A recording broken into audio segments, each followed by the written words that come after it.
When the end of the world didn't happen, I thought everything would just go back to normal. The way it was. It wasn't perfect. But it worked. Life went on. Until it didn't. What comes next, though? Doesn't end with death. Come along. What's the worst that could happen? Pantsless Tables presents Afterdeath. A dark tale of the horrors and traumas of dying, and what happens if there's no afterlife to go to. Alternate Tuesdays, starting May 12th at 8 p.m. IST. Hello everybody, welcome to Pantsless Tables. We are here for a special game today that I'm running. My name is Ben Newbon, and we're running Afterdeath for you today. And this stream is in support of the Trevor project for Pantsless Pride, and also a second special thing that Steve has arranged as well, that I'm sure he'll tell you about in a minute. I'm Ben Newbon. I designed this game. This is using a hack of a system that I've been kind of writing up myself lately. I run the Cybertopia podcast, and I also design other rules-light simple games using a system called Critcore. That's what I've called it. I haven't released the SRD yet. I'm working on it at the moment. But Afterdeath is based on Critcore. Very simple D20 system. You'll learn all about it in about 5 minutes because it's super quick and easy to get. Hopefully the others will pick it up as we go, because I've never run this before, because it's literally designed specifically for this stream. It's a horror stream. If you're a bit of a scaredy cat, this might not be it for you. Loads and loads of content warnings. I don't know, Steve, did you post up the content warnings on the show notes? There's a lot. There's gonna be a lot of death. Probably should have, right? Wait, I'll do it right now.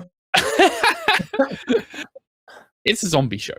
It's an apocalyptic thing. There's going to be lots of death. I won't go over the top on gore, but yeah, it's zombies and everything that's going to be associated with that. But we won't be doing anything overly graphic and all of the usual things you'd expect from a Pantsless streams in terms of sensitivities.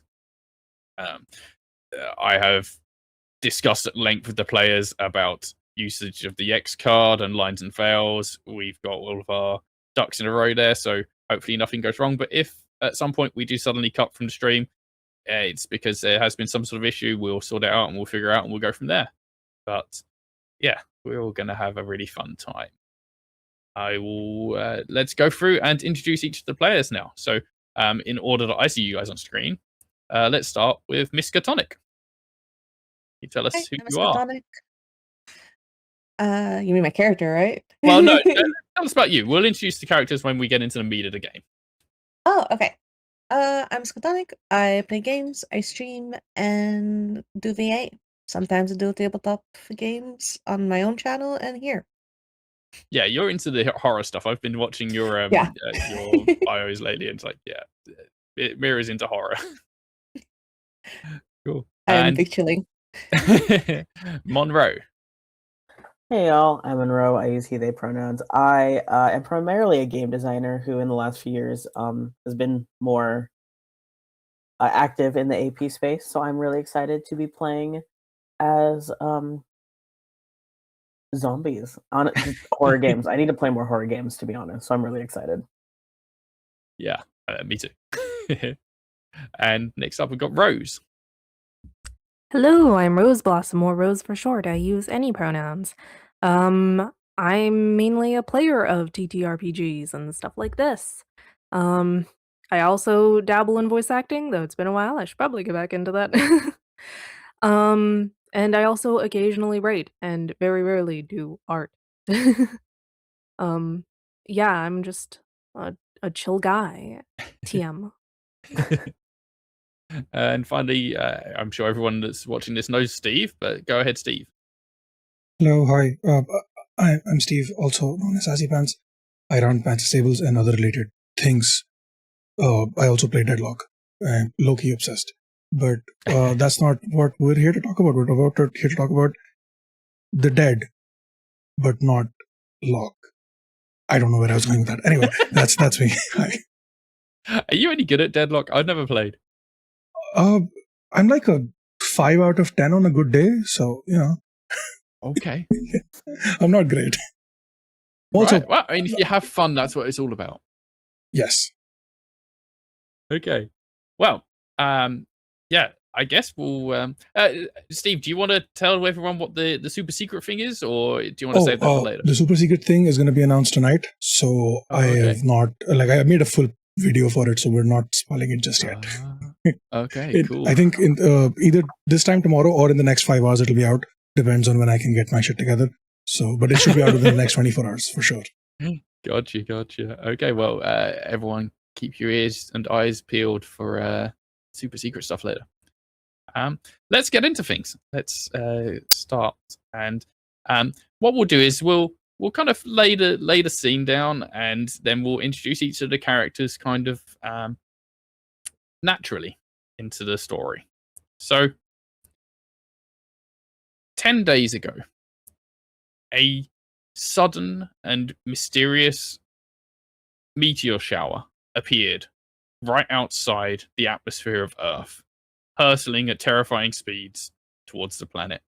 Scientists, meteorologists, and governments absolute abject panic across the world for 24 hours as this meteor shower slammed into the atmosphere, and billions of people across the world, across the whole globe, saw this meteor shower in the skies burning up through the atmosphere.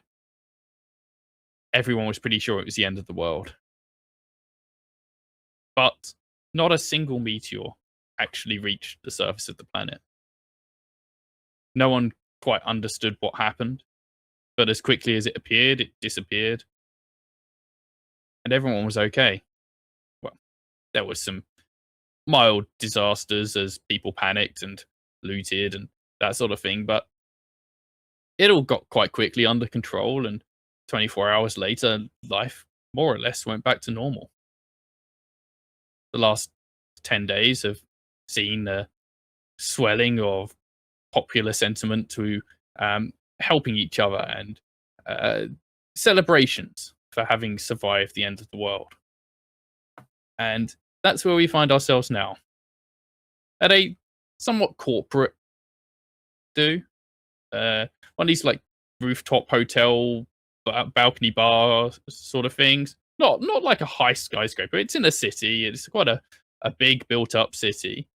It's really hot sort of temperatures and climates. I've got written on the sheet here, hot as fuck.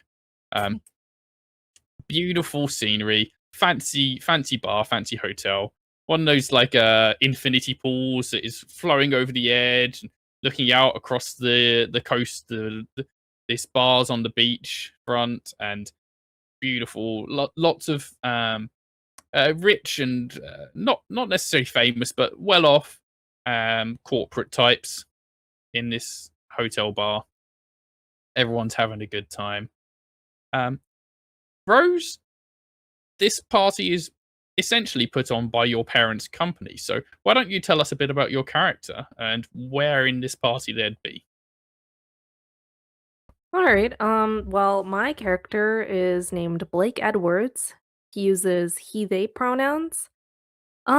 He's somewhat tall, fairly thin. He has fair skin and about shoulder length, black hair, put into bit of a ponytail, I'd say. And he's considering the occasion, he's in a suit, just one of those like suits. Um, You know, I've been watching a lot of Jujutsu Kaisen lately, and like I can totally imagine this character in that, like that whole kind of anime look to him. And Where would they be in the party? yeah, I think well, I mean, considering this is still somewhat business related, I imagine he'd be well, considering he's a sales representative, specifically the kind that advertises their business to other businesses, he'd probably be around like other representatives from other businesses, like doing the mandatory milling and even smoozing. parties like this, you gotta maintain connections. Does he No, drink? I Is don't he think drinking? he'd drink. He might like have like some like non-alcoholic drink in hand. Okay. Yeah. Yeah.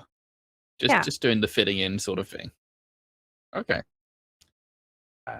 So we also have as special invites to the party 2 artsy types. So, Miss Tonic, why don't you tell us about Alright. your artsy type person? Katerina Bea, that goes by Kat, is in a kind of in a corner of the room. People can pass by and kind of see what they're doing. They have like a really big painting thing in front of them. They're holding a glass of red wine, but you can see that they're holding it in a way that they've seen other people hold it and they've never actually done it before. So they're kind of doing like that little swirl thing that some people do, but you know that she does not know why you're supposed to do that. It's all for show. Yeah. Um, Oh no, she goes by she, her. She has really long dark hair, bangs, and she is wearing very colorful clothing, like bubblegum pink, turtleneck with black slacks.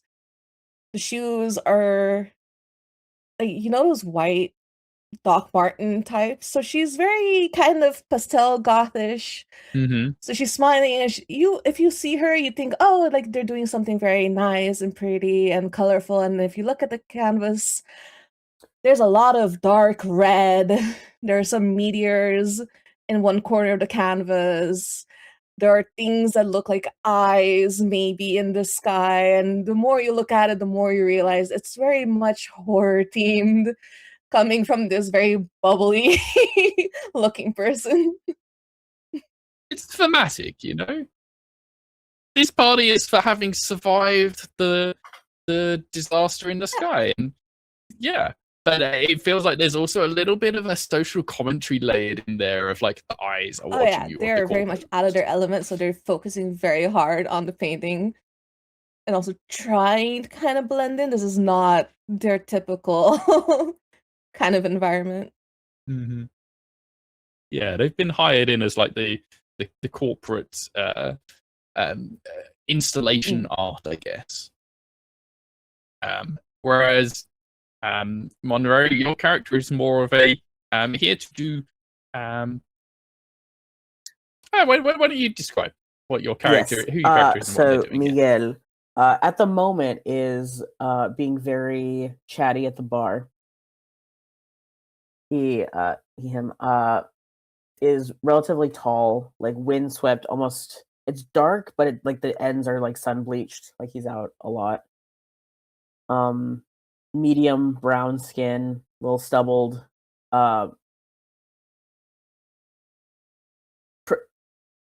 Pretty in a very conventional, almost standard, quote unquote, way. Linen, like light linen suit with a button up that is probably buttoned open a little farther than it should be, considering it's more corporate, but like he doesn't care. Yeah. I like it. Wait, would you say that he's muscly? Is he like? Are we talking LA bod kind of? Kind of like conventionally handsome. He's toned, but not in a way like his clothes. Yes, he's very athletic looking for sure. Like athletic, but he's not like overly. Like okay. You can see tone definition in his muscles, but it's not like overly. Yeah, for sure. Yeah, not a builder. Okay.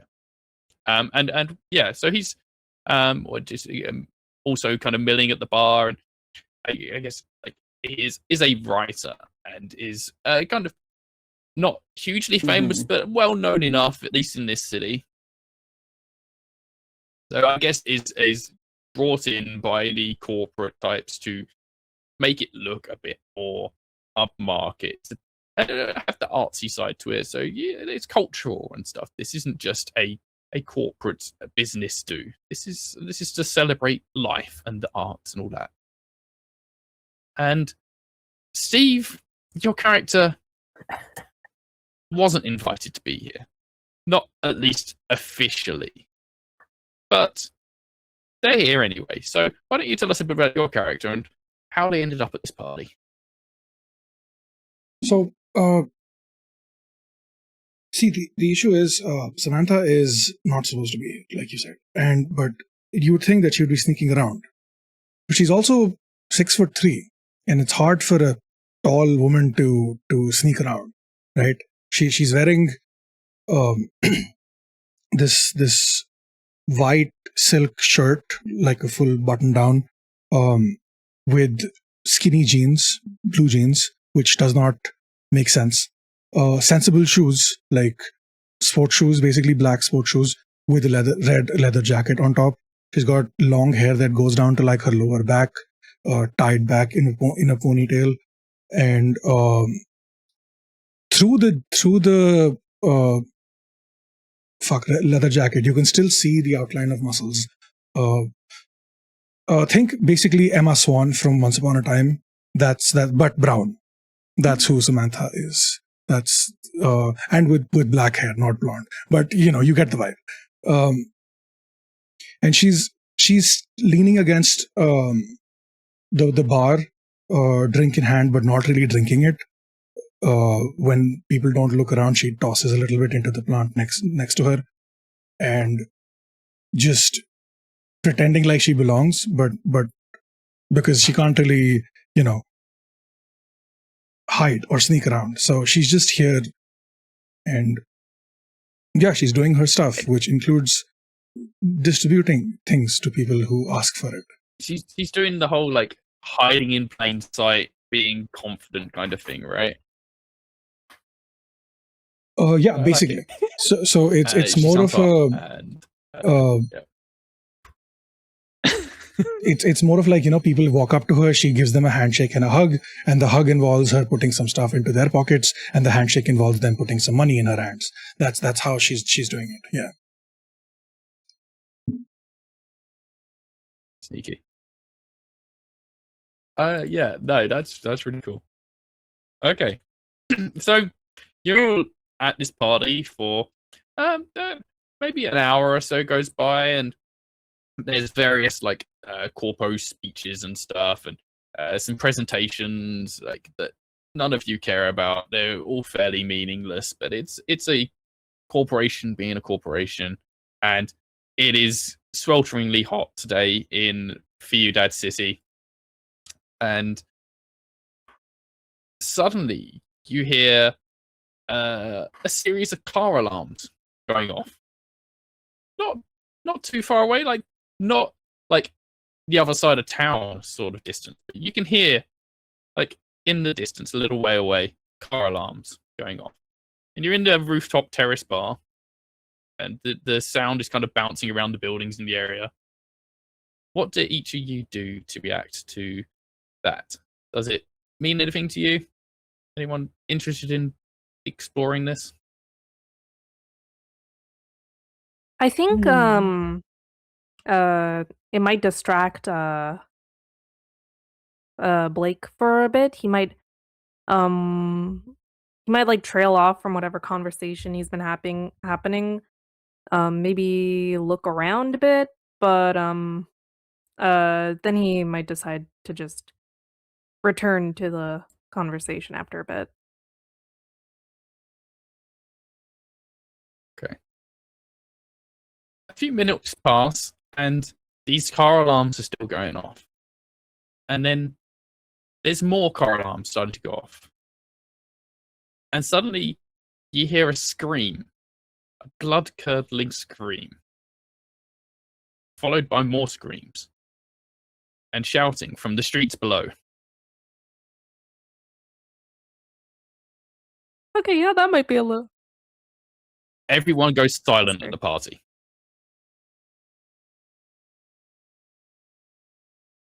What do each of you do now? Okay, that might be a little more concerning. Cat. Oh, sorry. Mirror. Cat would probably like Sorry, go on. stop Go on, Cat. painting and kind of see what everyone else is doing.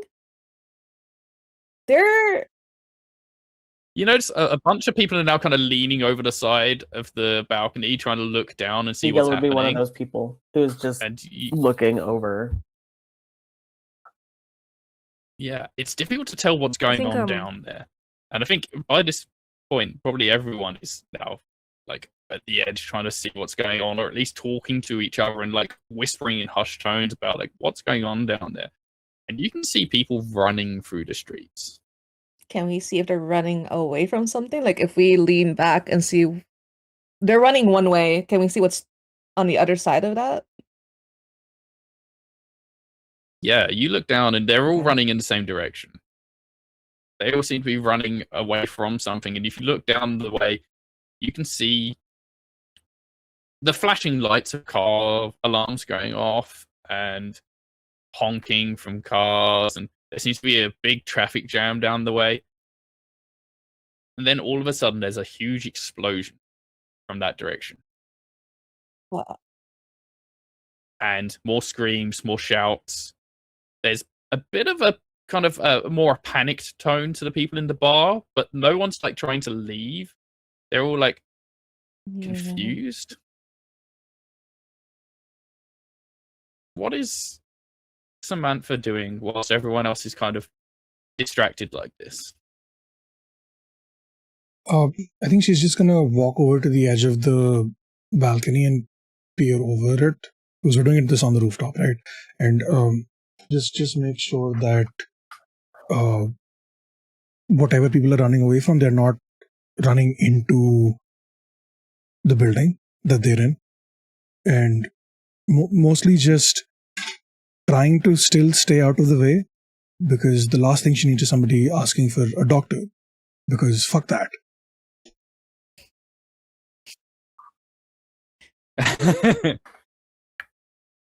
Okay. Well, when you're leaning over and you're looking down and you're trying to look into the entrance of the building to see if people are coming into, there are certainly people going into this building. In fact, when you look down, you can see people going into every building. There are people trying to get off the streets, as well as people running down the streets. And as you're looking down a bit further back towards where that explosion came from, you can see that there appear to be people that are chasing. There are people running away, and there are people running towards these people who are running away. And it looks like there's brawls going on in the street. And more of these screams, more of these shouts. There's another explosion. So we all see the same thing, right? We see the people coming into the building. Okay, Cat. Yep. Nobody's like come out of the doors up at this terrace bar yet. So but how do you get into this terrace bar? Like stairway, elevator? There's an elevator. There's also the fire escape, because all buildings have to have a fire escape. So there is a stairwell, and then there's an external stairway as well. Oh, she's gonna do the paranoid thing. Okay, so she's gonna go to the elevator. Is the elevator on our floor still?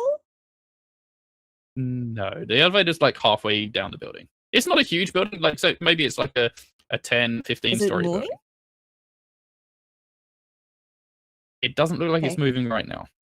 Oh, this could be bad. Because part of them kind of wants to call up the elevator and then block it so no one else can call it anymore.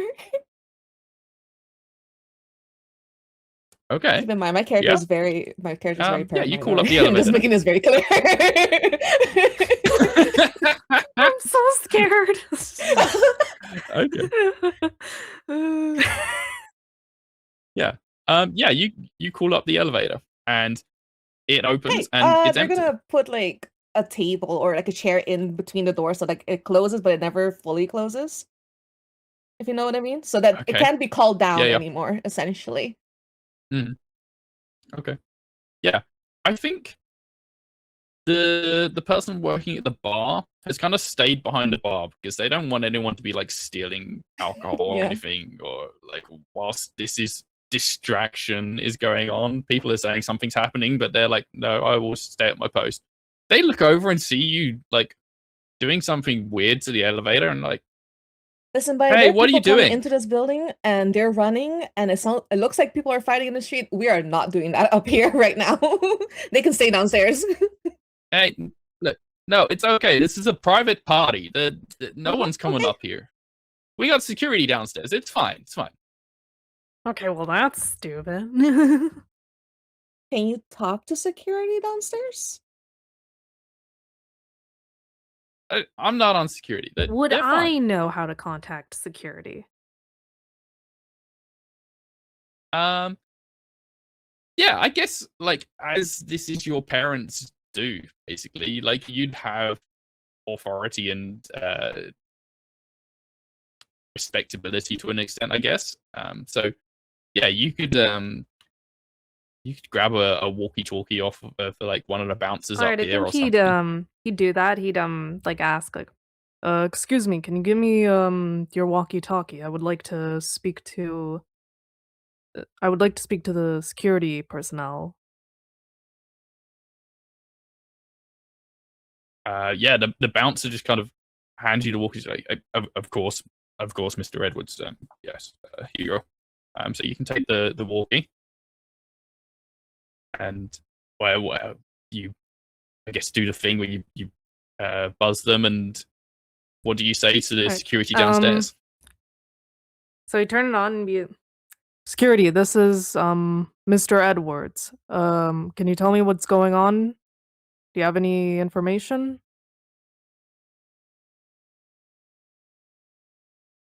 You wait a few seconds, and eventually, like it's a very tense few seconds, and you get a reply.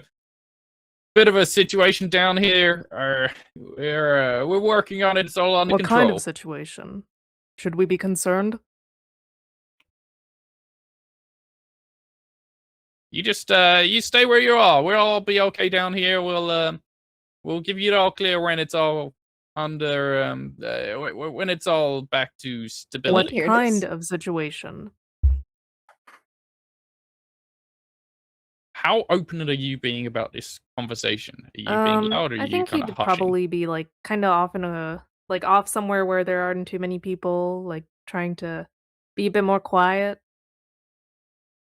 I think at that point, like, cause like this guy isn't answering his question, so he'd be like a bit more firm, like, what kind of situation? Steve, I think this would probably be happening like vaguely close to you. Would it be something that you'd be interested in like eavesdropping on, or like what I is think Samantha doing? Samantha is um the if the elevator is being blocked off, she's going to try to figure out a way to sneak down the staircase, the stairway, whatever. There's probably a fire exit or something somewhere, right? And I'm guessing that she probably cased the place before they got here, just so that they would know what to expect in case something like this happens, or if the place gets raided or whatever. Wouldn't be surprised if they also had like a bunch of rope in their back bag, just ready to rappel down the side of the fucking wall. But that's not what we're doing right now.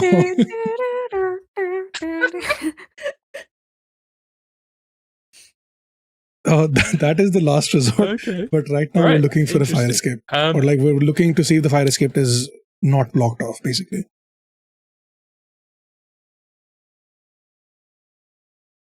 I guess as they kind of snuck in here, they maybe came in the back entrance, and so they'd know the way out, a way out. So yeah, I guess would be exploring their options there. And how about Miguel? I think Miguel, for Miguel the up to most here? part, has just been watching what's going on in the street with like a quiet fascination, like kind of not sure how to react, but also like basically trying to convince himself that nothing bad is going to happen because they're like, we're up here, they're down there, and just like I don't know, that's their problem basically. What's going on is Okay. Cat is And wanting to how make about sure that they Cat? stay down there and then we stay up here. So they're not arguing Okay. with the bartender So, anymore. yeah, They're I suppose whilst looking you're at blocking the off the stairs, elevator. the normal stair, the indoor stairs that you could use to get up here. Yep. Sure. Okay, so I suppose whilst you're doing this, you're in the corner. You see Blake Edwards, who you know is Mhm. like a company person.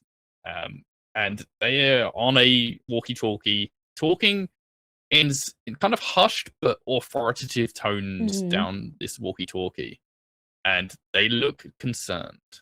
Definitely inching closer to the stairwell. Like, can you just kind of open it? Because usually they have a really big, like, a kind of echoey sound. So you can tell, like, when someone's, like, walking in it, even if they're, like, a few floors lower, usually. If you want, I can roll for it. But if I open it, do I hear anything? Do I hear, like, rushing feet? Do I hear someone else opening and closing doors in there? I think when you open the door, you are Yeah. like 15 stories up here. You can hear echoey voices down the bottom. Okay. And you know that like you wouldn't be able to hear anything if the door was closed. You wouldn't be able to hear people in the lobby. But if the door was open, you could probably hear them. Do you peer over the edge to look down the like gap in the stairs? Yes. You can see people. You can't see what's going on. You can't really see like how many there are, but it looks like there's multiple people at the bottom of the stairwell. And you can hear these kind of muffled voices echoing up the hallway. Blake, as you're talking on the walkie-talkie, and there seems to be a bit more movement amongst the people in the rooftop here now. The person at the bar is watching you intensely and has started sweating a lot as they've noticed your kind of tense expression. You don't get a response back on the walkie. Hello?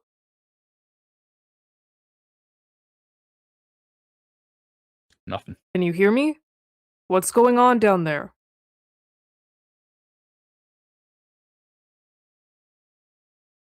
Still nothing. Like he's like he like pulls it away and he's gonna like keep it on himself just in case something happens, but he's gonna kind of like I don't know, attach it to his belt or something like and he's gonna start thinking. Oh. As you put it onto your belt, you suddenly hear requesting backup. Hello? Can anyone hear me? What's going on? Kat, you hear a scream from below the stairs. Okay. Just the one scream.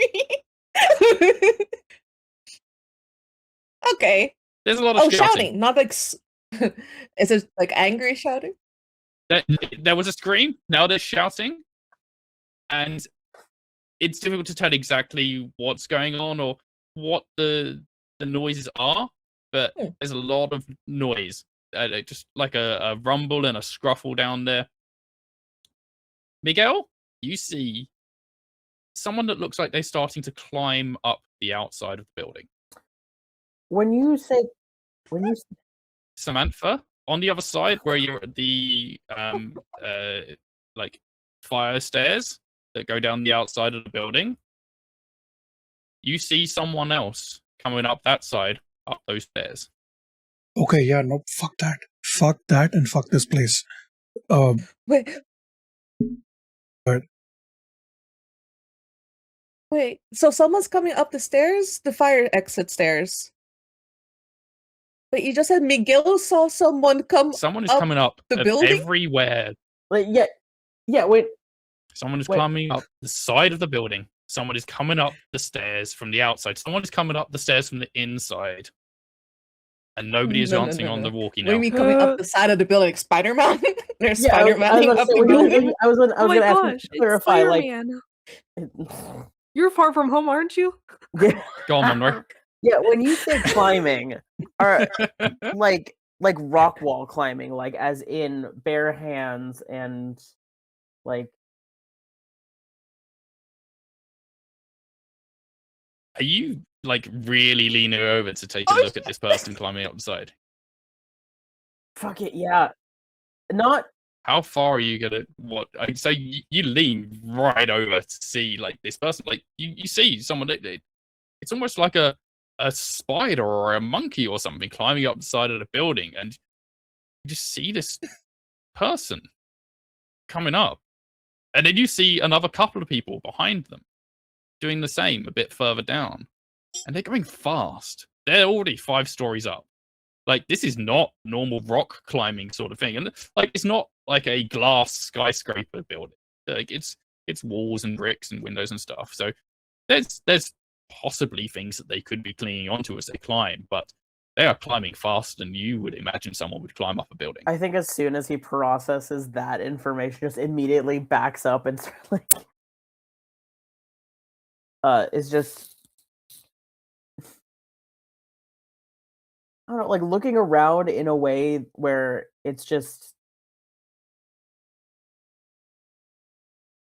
this look of just lost contemplation of like, I don't know what the hell is happening and I don't know what to do about it.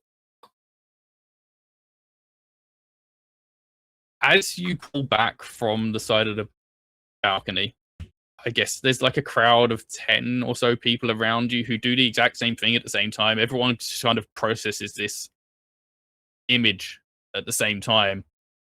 And you see some people that just looked absolutely shocked. I think there's some people that have that same sort of lost look in their faces. Someone starts crying just at the shock of all of this. There's more explosions happening now. Car alarms are going off everywhere. You can see fires breaking out. There's crashing and smashing of vehicles and glass down on the street below. More screams, shouting, gurgling sounds. And actually at the stairwell, Kat, you can hear crunching and No. I don't hear anything after that because I closed the door. I'm gonna look for something big and heavy to put in front of that door. So the last thing you hear as you're slamming that door shut behind you is heavy footsteps. No. I need someone to help me barricade the door. I say this out loud. Very panicked. I need it now. I need someone to help me now. I'm gonna flip over a table the door and start dragging it towards the door to barricade it. Just, one of those fancy tables, whatever. I'm guessing it is decently heavy, but not very heavy. And we've established that Samantha has muscles, so they can pull it off. So, flip over the table, try to barricade it in a way that they can't use the handle because it's blocked by the table. And they put it underneath the handle so that it doesn't like lower. Yep. And after doing this, if we have enough time, also going to try to use another one of the tables on the fire escape. But instead of barricading the door this time, I'm just going to try to push it off the fire escape so that if anyone is climbing up, they just get hit with it and just get smashed against the wall. That's the plan. I don't know if whoever's coming up is someone who needs help or someone who's going to try to hurt us, but it's fine. I've made the decision now. I think at this point Blake would also be like saying, "All right, everyone, we need to block off all entrances to this what is this floor called?" The rooftop. The rooftop. And I think he'd also notice that those that everyone was kind of moving away from the edge of the building, so he'd probably be like move over there and be like, what's going on, what's happening? Oh no. Yeah, I think you go into the crowd and bump into Miguel. Miguel, what do you tell them? I think that kind of snaps Miguel out of it just a little bit, and he almost looks at Blake annoyed. What did I too. Just like hearing the block the entrances or the exits or whatever. As they're already getting blocked. Yes, I'm just yes. saying. As that is happening, while also kind of like gesturing to the edge and going, I don't really think blocking the exits is going to help at this point. I don't know that. I think Blake might peek a little bit, like real quick. Okay. When Blake pokes his head over the edge to look at the what is happening on the side of the building, there's people maybe 2 or 3 stories away climbing up the side. And whilst Miguel had seen like 2 or 3, there's now a crowd of these. Like you see down further below, there's probably like a dozen or so people now climbing up this wall on the outside of the building. And they're close enough now that if you look properly, you can see their faces. And I'm not sure you'd call them faces. Yeah, that's so fine. They look deformed and scarred and bloody.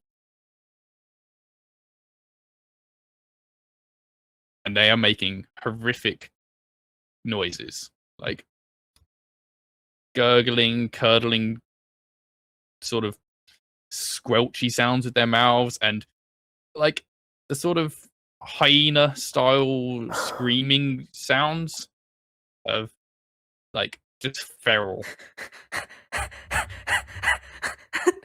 Okay. So yeah, that's not good.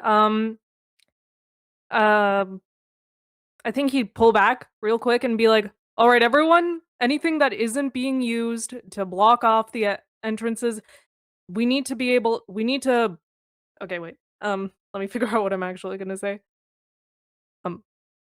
Bring it over here, we need to push these people, we need to prevent them from getting on here. You call those people?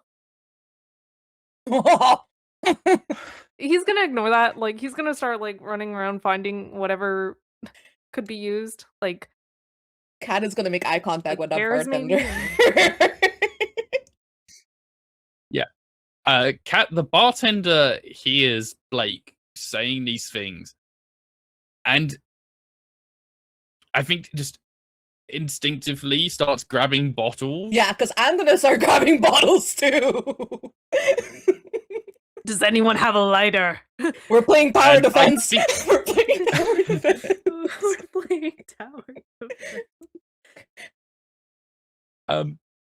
Samantha, does anybody have a lighter? Oh, I didn't actually ask that in character, but like... Samantha definitely does. She probably has multiples. Steve, does Samantha carry a lighter? Yeah. Well, Samantha was with me at the door barricading, so you're gonna see me making eye contact with a bartender, starting to grab bottles when I hear like grabbing stuff to like toss on the side of the building. Because I'm assuming since we've been at the party for a while, we kind of know where the fire escape is, and we probably know on that side of the building there's nothing someone can just climb up from. Oh yeah, for sure. I'm gonna grab a trash can. I'm gonna put some papers in it, and I'm gonna set it on fire because it's easier to light your whatever you want to light from a trash can than from a lighter. Don't ask me how I know that. Oh. Neither me nor Samantha.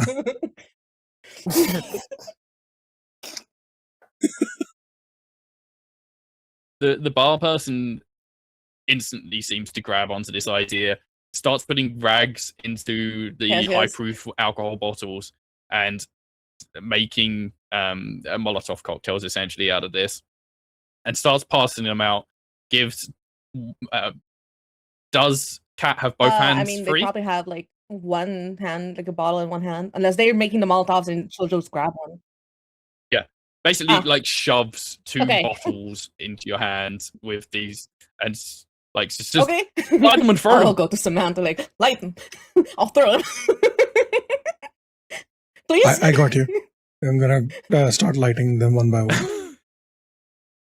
Okay, now you have to bear with me because my character's paranoid. My character's never thrown anything in their life. So you know that really weak throw where you just kind of arc it and you hope it goes over. They're not. Oh no. I mean, if you get to the edge, you Oh, can okay, just yeah, no, kind they'll of just drop drop him it. over Like the side. instead of like throwing it down, they just kind of hold it and drop it.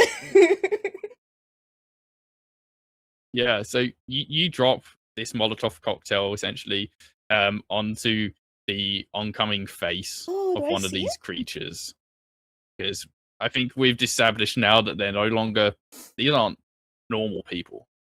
You drop a bottle down and it smashes straight on the face of this thing, this person. And the alcohol just sprays out and instantly lights. And you can see this thing just go aflame and flail and fall off of the side of the building. And others down below it get a little bit of this on them and start also going on fire, and some of them also fall off, but there's more still coming. Okay. Samantha, I assume you run over to the fire escape where you'd seen creatures coming up that side as well. Yeah, because we have one of the doors, the staircase is blocked, the elevator is not moving. So that only leaves the fire escape as another avenue for people to get up. Yeah. My only concern is I'm not going to chuck Molotov cocktails in there in case we need to use that to escape, because that's gonna be a problem. So I'm just gonna try to look through if there's a glass. If there's a glass in the door to see through if there's any more people or whatever, or if they got deterred by the table that crushed one of them. Yeah. So I think the fire escape stairs are like on the other side of the rooftop from where the internal stairs are that go into the building. So you go to the fire escape stairs first, and then you look over to the main stairs. And Miguel, I think you'd be standing near these by now, and you can see that something is pushing against that door. And you know that it's a push door from your side. Something is pushing against it from the other side, not seemingly to understand that it's a pull door for them.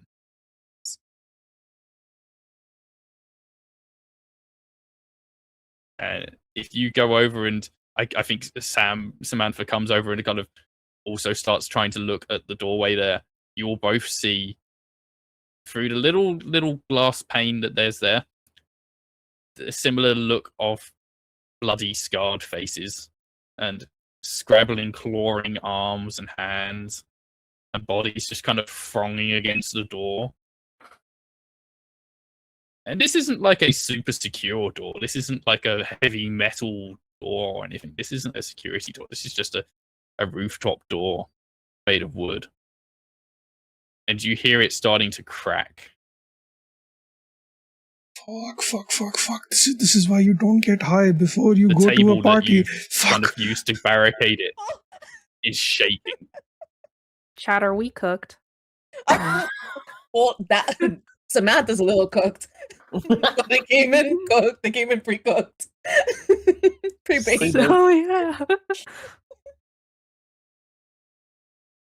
So Miguel and Samantha, you're by this door, and this door looks like it's not going to last. Okay, quick question. The infinity pool, does it like literally fall, the water, does it literally fall off the side of the building? Or does it only look like it's falling off the side of the building? Like, what is the way to, is it only on the... It just looks the... like it's going off the side of the building, but there's like another level below it that's catching the water. Okay, so that level there, how deep is the water there?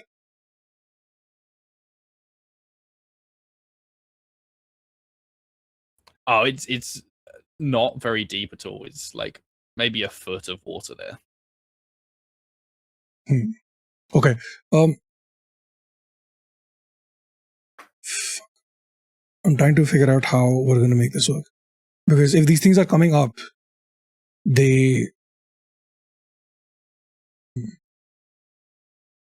Yeah, I got nothing. We either stay and fight, or we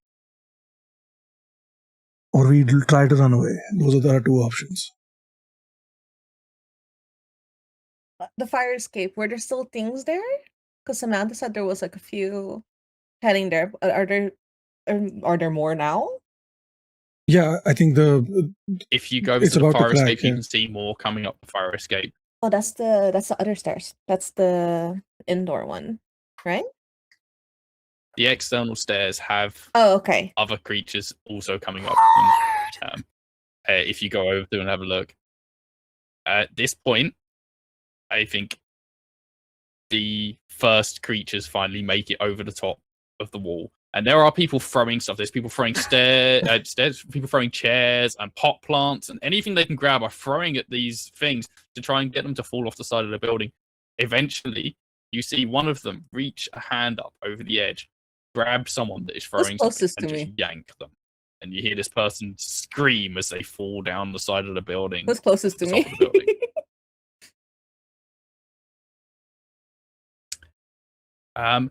I think you're probably closest to Blake. Blake has the walkie-talkie. I saw Blake with the walkie-talkie. I grabbed Blake and I started going for the elevator. Okay. Get into the elevator. We can turn on the alarm and stay stuck in there for a while. We can probably get out of it afterwards, or just make our way downstairs. But we can't stay here. I'm gonna start going to the elevator. Should we not grab anyone else? I just announced that whoever is fast enough to get to the elevator makes it. Oh, okay. Whoever doesn't, sorry. Oh, then I'm still running. Okay, Samantha and Miguel, you probably also hear this. Strike that from the record. Fuck it, yeah, that seems like our best option. Is everyone going to go for the elevator at this point? There is nothing in the elevator as of right now, right? Yeah, it's empty because I blocked it at the start. Okay, perfect. So my character is definitely running up into the empty elevator. That seems the only place that they can get in if we close the door. Yeah, no, that's smart. I think what I'm going to do is I'm going to grab a couple of water bottles off the bar and I'm going to follow you. I think Blake might like resist a little bit, but or like might try to say something, but he doesn't like. It's not enough to like stop you from like pulling him, and because he's not quite sure if like this is the right decision. He's like going it over in his head, like, should we be doing this? Would it be better to like try and salvage the situation? Like, what do we do? Oh gosh. Like, what is the best thing to do? Like, you're doing this while we're running to the elevator? Yeah, but the only he doesn't actually like say anything. He might open his mouth a few times to like try and maybe say something, but nothing actually comes out, and he might like stumble a bit because like there's a bit of resistance. Because Kat is pulling Blake just because they know they have the walkie-talkie. So if they could make a swipe for the walkie-talkie, they will, and they'll leave Blake. They're just going. No, he's still mostly following you. All right. Yeah. Oh, goodness. Okay. All right. So all of you are running for the elevator now and pushing for the elevator. Everyone else that is on the roof also hears this direction of get to the elevator, will be safe in the elevator. No. There's like 25, 30 people up here. And the barman also sees you going for the elevator and is like, well, fuck it, I'm out of here too. Everyone tries to get into this elevator. There's pushing, there's fighting, people throwing each other to the side to try and get into this elevator. The four of you manage to get in, but then every single other person up here is also trying to get in. They're not letting the doors close. Everyone is pushing. You see past the crowd of people who are pushing into the elevator, these other creature people coming over the sides of the building, coming up the stairwell, and they are grabbing at other people who are trying to get into the elevator. The alarm in the elevator starts going off to signal that it is overweight, and more people are still trying to push into the elevator. You're getting really squished and crammed into there now. I think Blake would definitely, like, at this point, like, if more people don't get off willingly or otherwise, then no one's getting off. Definitely pushing back. Yeah, he's gonna start pushing back Or at least, trying to. Or Samantha's really tall. So can Samantha reach the emergency hatch that most Yep, elevators that's what I tend was to have? thinking. Mhm. Yeah, I'm gonna need a boost. Someone is gonna have to boost me up. They're 6'3". Yeah, those elevators are like I can reach it, but I don't know. No, I think I'm still gonna need the boost to go through it. Like I can probably reach my hand up there and open it, but to go through it, I'm gonna need the boost. I can help. Yeah, You can help too, right? And yeah, he's looking I at think so. Kat when I he can says do that, and then I can pull you up. But then, Oh fuck! what We're are we gonna get doing for- squished by the giant lady. Oh, we fine.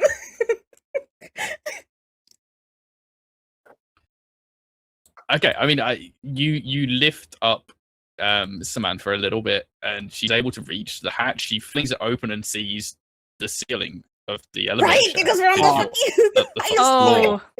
Oh, right. Shouldn't there be a maintenance section somewhere? Meanwhile, more people are pushing into this. The alarm is going off. As you get this hatch open, Samantha looks in and sees the cable for the elevator starting to fray. That's not good. And the elevator judders, and you hear a scream and a yelp from below you, and more people are still trying to push in. And Is there no you maintenance see, shaft? I think Miguel would see this, a bloody hand reach into the elevator over the heads of people and start clawing, grab someone's face, and just full on rips the face off. Yo! And this Oh, screaming, curdling screams. There's blood flying everywhere.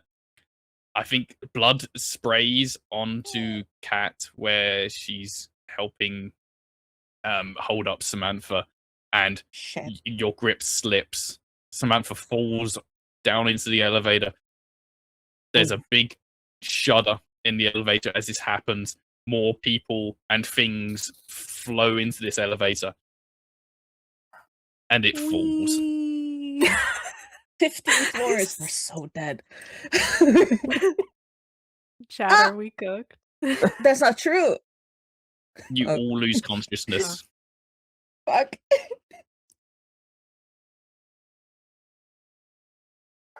And we're going to take a little break. Nope. We tried. We tried. We are cooked. Yeah, I am. I drank far too much water there. I need to pee. So we're going to have a little 5-minute break, and then we'll come back and we'll see where everything Probably in lays. a pancake. No. In a sardine can. Okay. I hope everyone enjoyed that opening to the show. I think we're just going to get straight back into it. So, all of you find yourselves in a scene of a gigantic banquet. You're sitting at a table, and in front of you is incredible food. One by one now, I want you to tell me what you're eating at this table. Just overflowing with food. We'll start with Steve. What is Samantha eating? Oh, it is a slice of the finest steak, basted in the most incredible infused butter. Infused with what? You don't have to think about. It's very obvious. With a glass of the most incredible apple cider. Well, no, not apple cider. Appy fizz is what we call it here.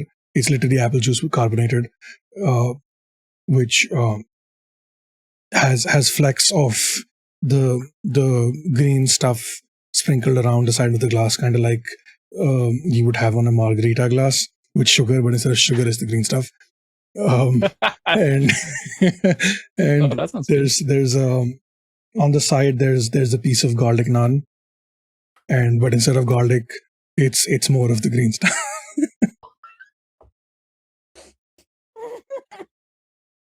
Oh wow. Okay.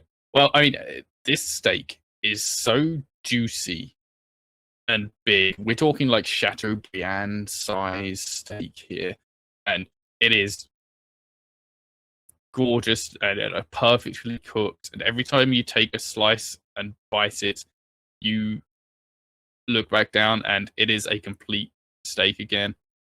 Every time you Holy take a shit. sip of this fizzy juice, it's like noxiously intoxicating. It's delicious. You're feeling that kind of low key buzz of the I don't want to say narcotics, but of the green stuff. And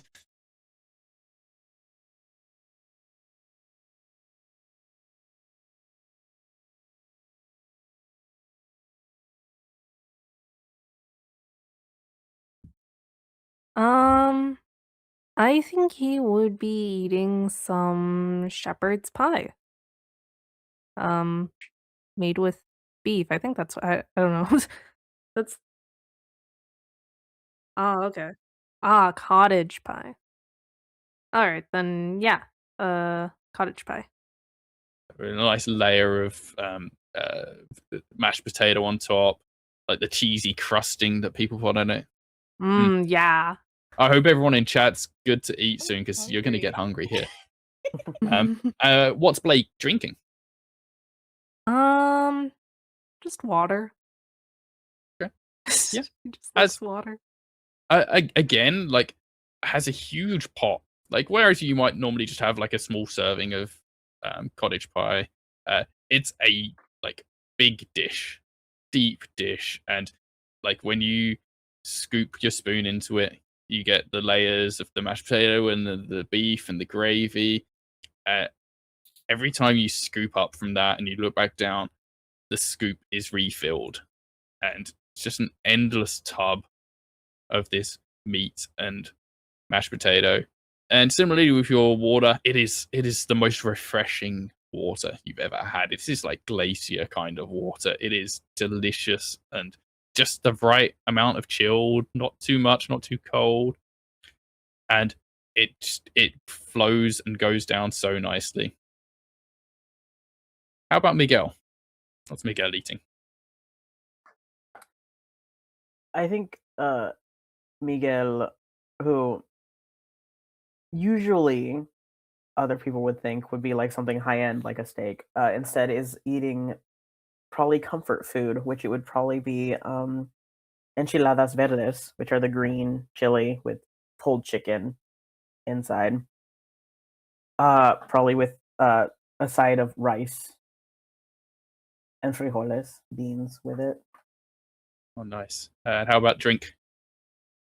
I think he would be drinking agua de Jamaica, which is like a hibiscus. Oh, okay. So it's a deep purple drink. Nice. Yeah, this is incredible food. The enchiladas just seem to last forever. Like, just the right amount of cheese on them that every time you take a bite, like, it does the whole string of cheese across, and the chicken just perfectly cooked, and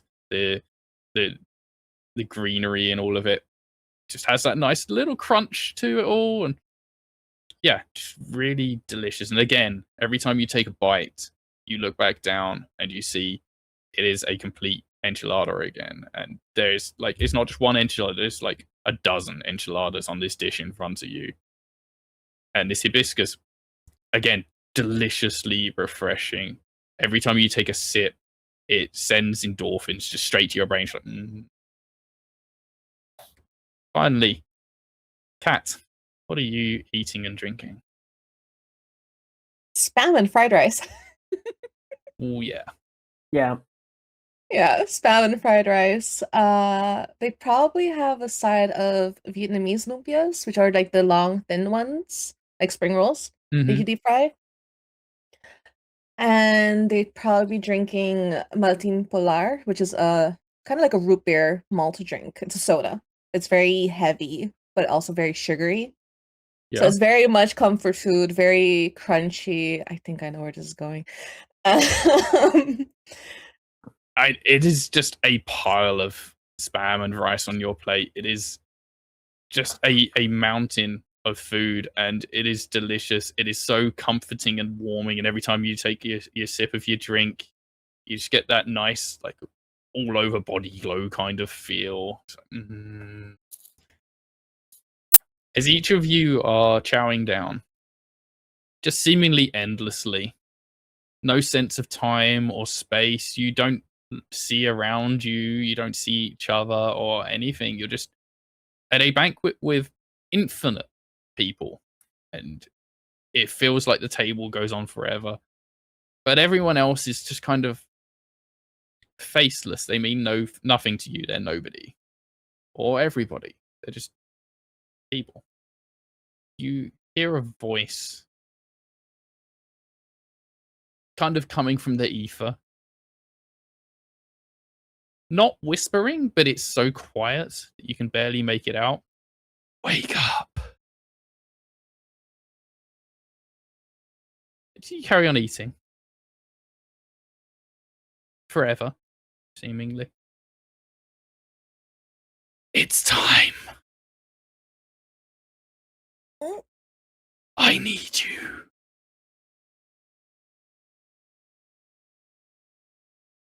And then you look down at your food again. No. I knew Here it. it comes. And there's something wrong with it now. It looks the same. And it tastes the same. And it feels the same. But there's something wrong. You can just sense something is wrong here. And you suddenly start feeling really, like, bunched up. Like, you can't see anything around you, but you feel your arms being squished into your body, your legs being squished together. And you find it really difficult to move. You're still somehow able to eat. Somehow you're still able to get this food from your plate to your mouths and reach your cups to drink. You can't move, and you're feeling more and more constricted. And then this kind of hazy vision that you're having blurs out. And it's not like it goes dark. You just can't really see. And then you can't really find the food anymore. Or the drink. Or anything. And you're struggling to move. And you see, like, as if buried by an avalanche. And when, like, a little shot of light breaks through, you see little gaps of light start appearing in your vision. And I think the first person to hear anything would be Blake. Do you hear these muffled voices? Sounds like workmen. Like builders or something, like calling to each other, chatting with each other. Cat, I think you can make out a bit more clearly that there are two people calling across to each other. Sounds like they're trying to make a delivery and they're running out of time. You can't make out the words properly, but it sounds like they're rushing. Samantha, you feel all of a sudden something shove into you. Like, you realize that you're lying down and something's just been piled on top of you. Miguel, I think you're the first person that's able to start moving at all, but it's difficult. It's like being in sludge or under a pile of blankets. And you can't move much, but you kind of wriggle a little bit. And when you do this, Mira, you hear. Kat hears quite clearly this time. Oh shit, they're moving! And you hear the other voice reply. Nah, we still got 5 minutes. Blake, you get a sensation, like something goes through your mind at this moment. And you can feel panic, but it's not your panic. You can feel someone else's panic.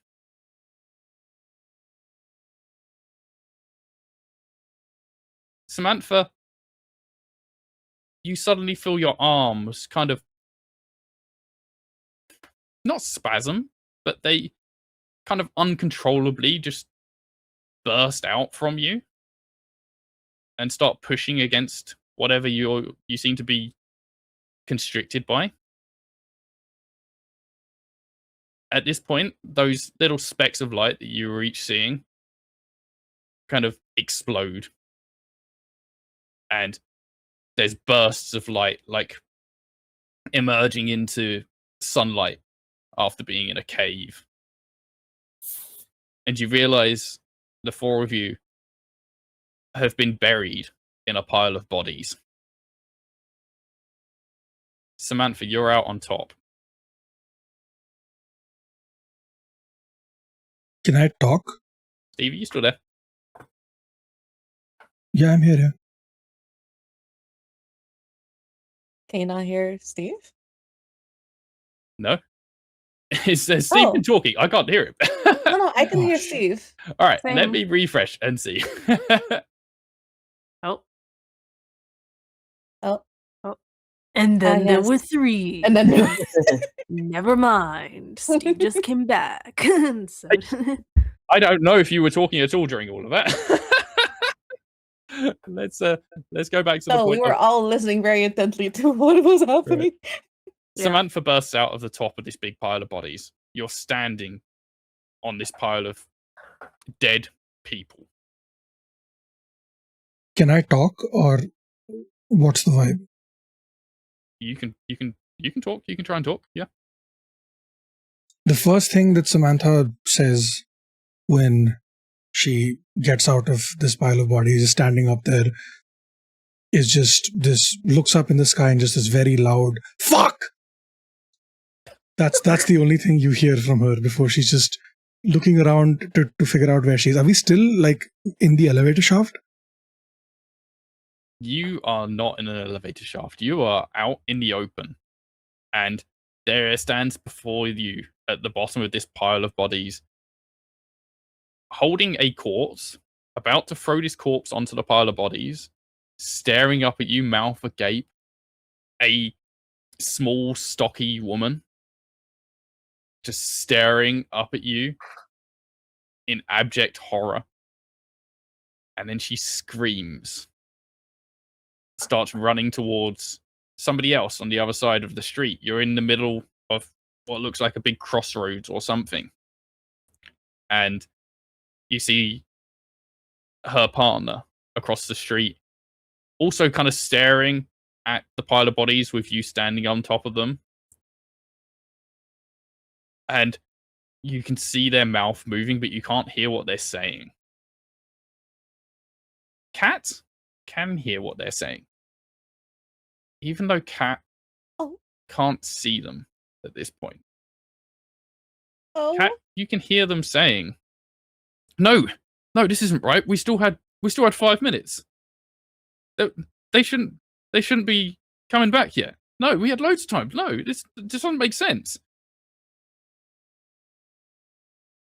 Cat, you're still kind of partially buried in these bodies. Are you going to try and claw your way out? Yes. You can see Samantha kind of standing above the pile. Does Samantha look different?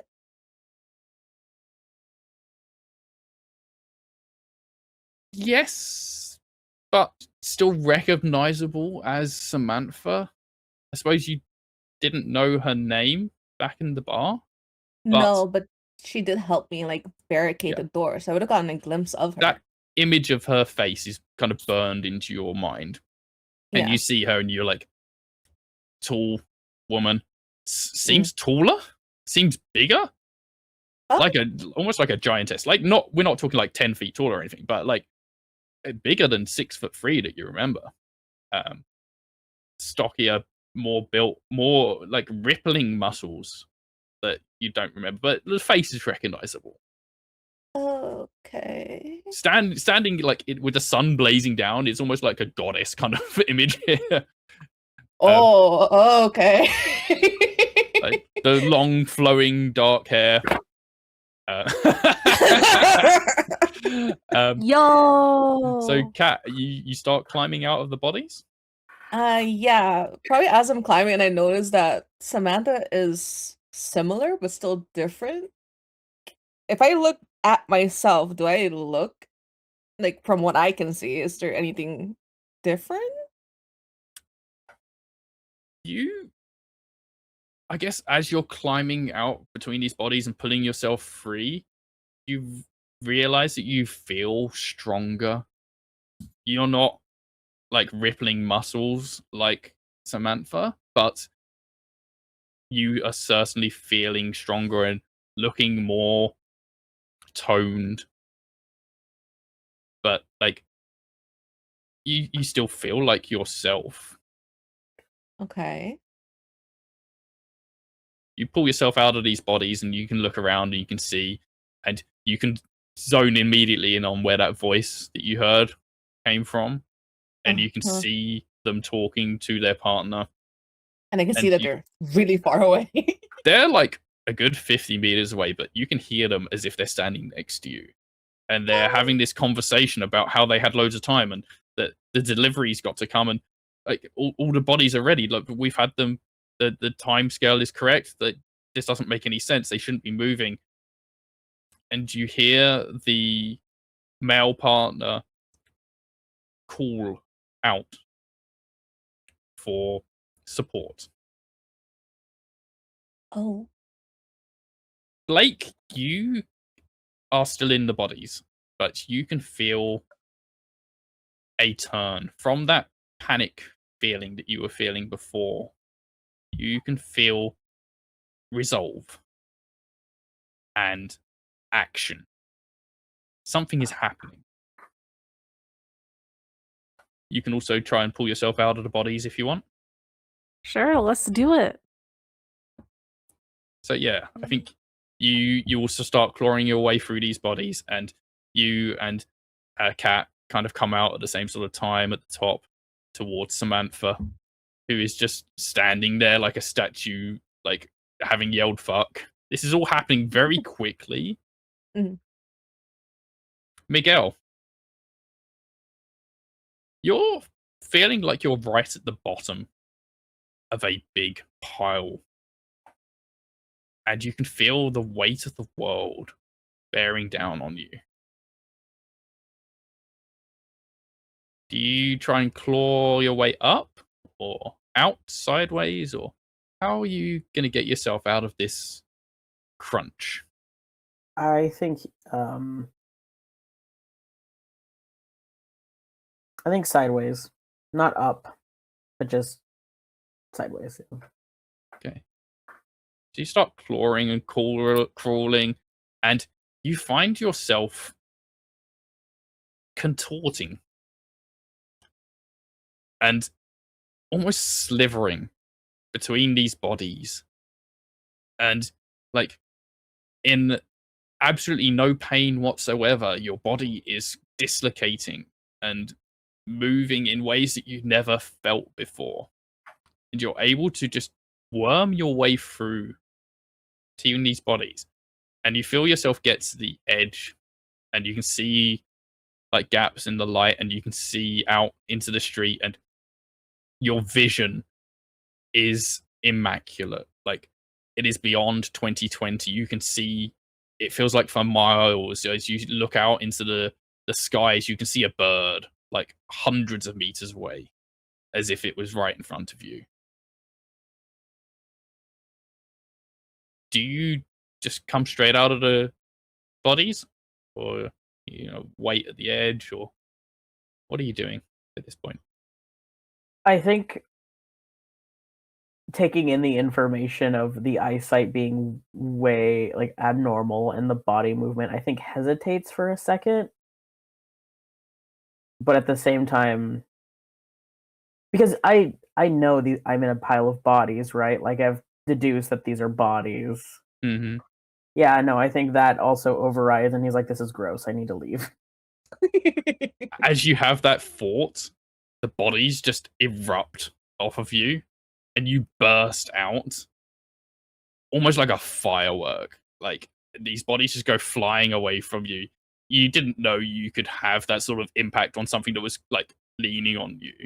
Like you said, you weren't like the strongest person in the world, but suddenly like these bodies had been pinning you down to go, and the others that are standing on top of this pile see you just emerge, and these bodies go flying out. And whilst all this seems to have happened in an instant, you all kind of recognize each other at the same time.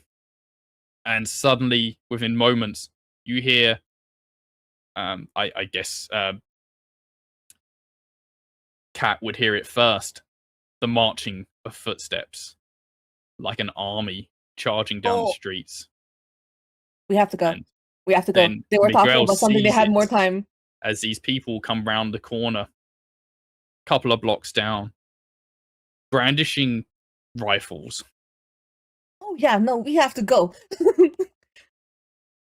And they all line up in the street, and there's Miguel can see very clearly there's 24 human people standing at the end of the street, pointing rifles down towards you. And then Cat hears the order, open fire. I'm grabbing those two, and I'm pulling them like on the other side of the bodies. So wherever the group is, the body is us. Okay. We're going to have our first roll of the game. And it is going to be Cat. And you can add 1 for force. So in your sheet, you can write in your developments +1 force. +1 force. Okay. And so in the future, anytime you do anything that involves using force, physical force, you can add 1 to it. Okay.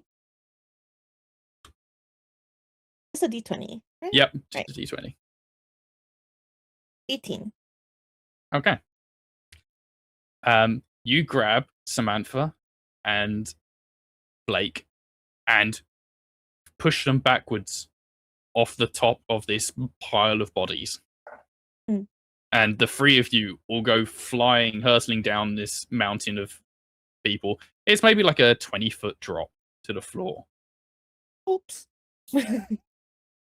Samantha and Blake, can I have rolls from you for, I guess, landing or like successfully Definitely not eating concrete because yeah. I clearly did not calculate the distance. And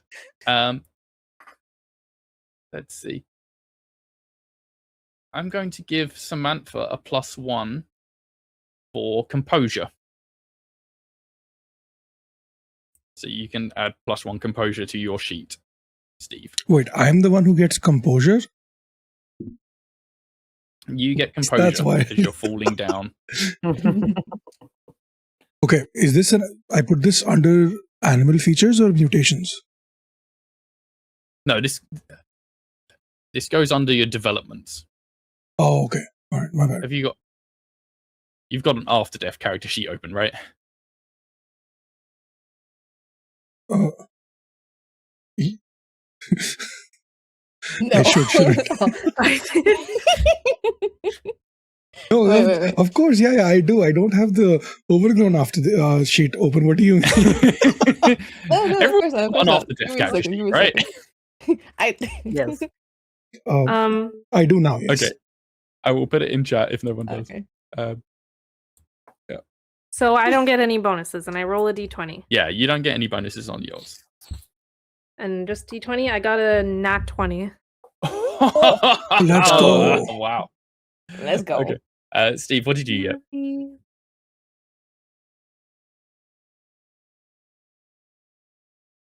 Steve, what was your roll? Sorry, one Steve second. gets Just an rolling. Afterdeath sheet. Oh, okay. What are you talking about? You had it open this whole time. So many tabs, so many tabs. Okay. I got well, a 5. I guess. No. Okay. Is that including your +1 for composure? Yep. Okay. Oh. Right. Dice rolls thing on the server hates me, I swear. All right. So we'll sort out Steve first, and then we'll come to Rose. So Samantha gets thrown off the top of this pile of bodies, and being so big, so tall, and so high up, and completely taken off guard, is maybe still halfway through saying fuck. Maybe says fuck again as they're falling. She just crashes on her ass down to the concrete below, and you get a flash of anger, rage, and like you see like blood red kind of go across your eyes for a moment, and you're going to add into your nightmares box 5. 5 is my nightmare. You gain 5 nightmares from this. Oh fuck. Wait, This I have to will- add 5 different nightmares, or is that +5? No, to my no, nightmare? no, no. In your there's a box. There's a numerical box for nightmares. Oh, That but, should okay, start I at see it. 0. Yep, I see it. Yep. You tick that up to 5. As this increases, different things will happen. But you feel this blood rage going on over you at the moment. On the other hand, Blake, you get thrown into the air and you're falling, and you feel yourself just kind of catch this fall. And as the other 2 land on the ground, one of them a lot less gracefully than the other, you feel yourself not actually land at all. And you reach the ground and your feet are hovering, levitating almost. And you realize that like something has come out of the bottom of your feet and just halted your fall. And you can add +1 cushioning to your developments. Oh, yippee. Yippee. Something came out from under my feet. Miguel, you've burst out from the front of this pile of bodies. The other 3 are now on the back side of it and are basically in cover, I suppose. But you're out in the front, and you have heard this order kind of echo down the streets of open fire. You can see very clearly these people with all these kind of old style looking rifles. Like, we're not talking like M16s or anything like that. They're not even like the more rudimentary sort of firearms that you would have known from modern times. They're like World War II kind of rifles. Like, you can see wood on them and stuff. Like, this is old style shit. Maybe this sort of stuff lasts longer, is more reliable. Who knows? But yeah, these people open fire. What do you do? Runs the opposite direction. Okay. Let's have a roll for running. And you can have +1 for let's call it athletics. Okay. That's a 19.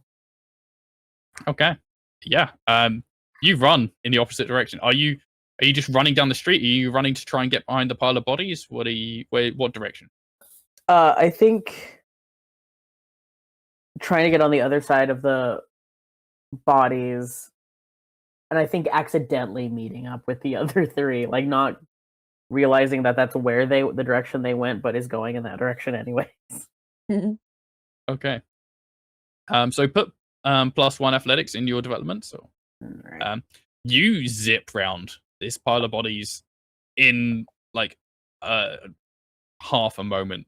The bullets that have been shot out of these rifles don't even reach where you were standing before you're gone round it. You've gone faster than the bullets. And you find yourselves all kind of standing now behind, well, 3 of you standing behind this pile of bodies. Samantha, you feel this rage come over you. And some sort of indignation almost that someone is attacking you. I'm so sorry. I didn't mean to. I didn't know it was that strong. Oh no, you're fine. I think you helped. But these motherfuckers, these pieces of shit, how dare they shoot at me? I have done nothing. Well, I have done things wrong, but how dare they fucking shoot at me? I'm not a criminal. Well, I might be one, but no, fuck this. I think we should start making our way away from here. They definitely did not expect us to get out of this pile, and we are different. If we look around us, like you said, we're at an intersection, right? Like a cross intersection? Yep. So they're shooting behind us, pile of bodies, us. What is straight down the street from us? As you collect yourselves and you look around and you really take in the scene for the moment, and you realize this looks very familiar. This looks very much like Ciudad City, but it's different. Like it much like yourselves, it's recognizable but changed. The sky seems a bit redder. That blistering heat that you used to feel is a lot more temperate now. It's much more comfortable. It feels like there's a moisture in the air just hanging, but not like a humidity. It's not close or oppressive at all. It just feels comfortable. But you can see, when there's like a really hot day and the tarmac has the like heat lines coming off of it, you can tell like it looks like it should be very hot. It doesn't feel very hot to you. Oh. But the streets are, apart from the people that were shooting rifles at you, they are deserted. The buildings look decrepit and broken. None of the windows have glass in them. There are burnt out, old, rusted cars on the sidewalks. It looks like this place has been desolate for decades, if not longer.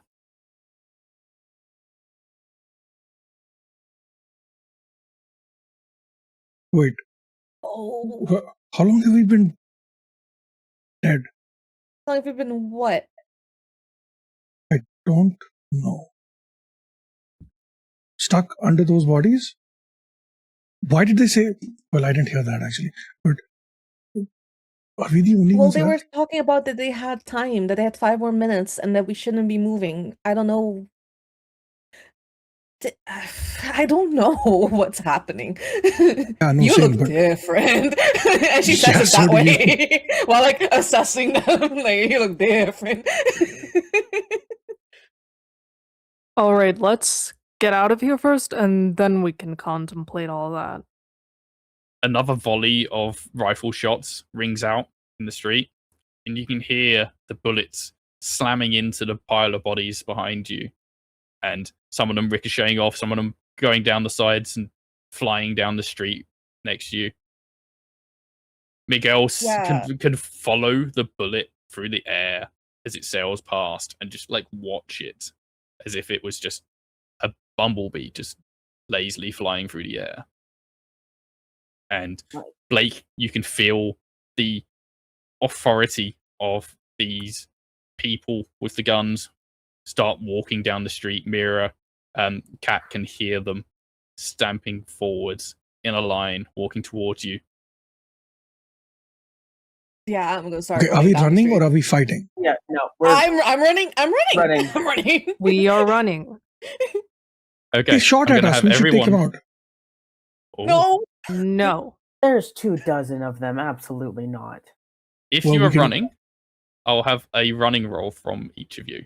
And remember, if your background can play into this at all, I don't think any of yours can. But if your background can be justified as relevant, you can add +3 to the roll.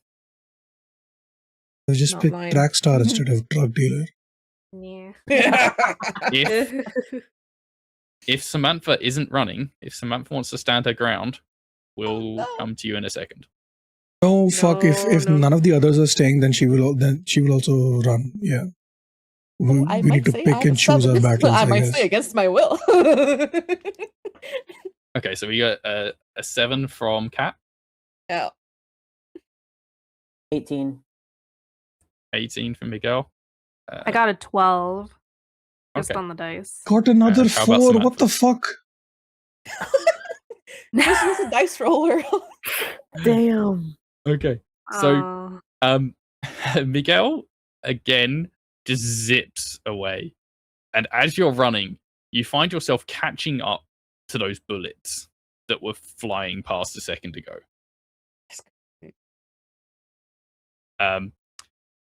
Kat is not far behind, but is much slower than Miguel. Yeah, just, like still very fast compared to what she'd remember of herself. Oh, yeah.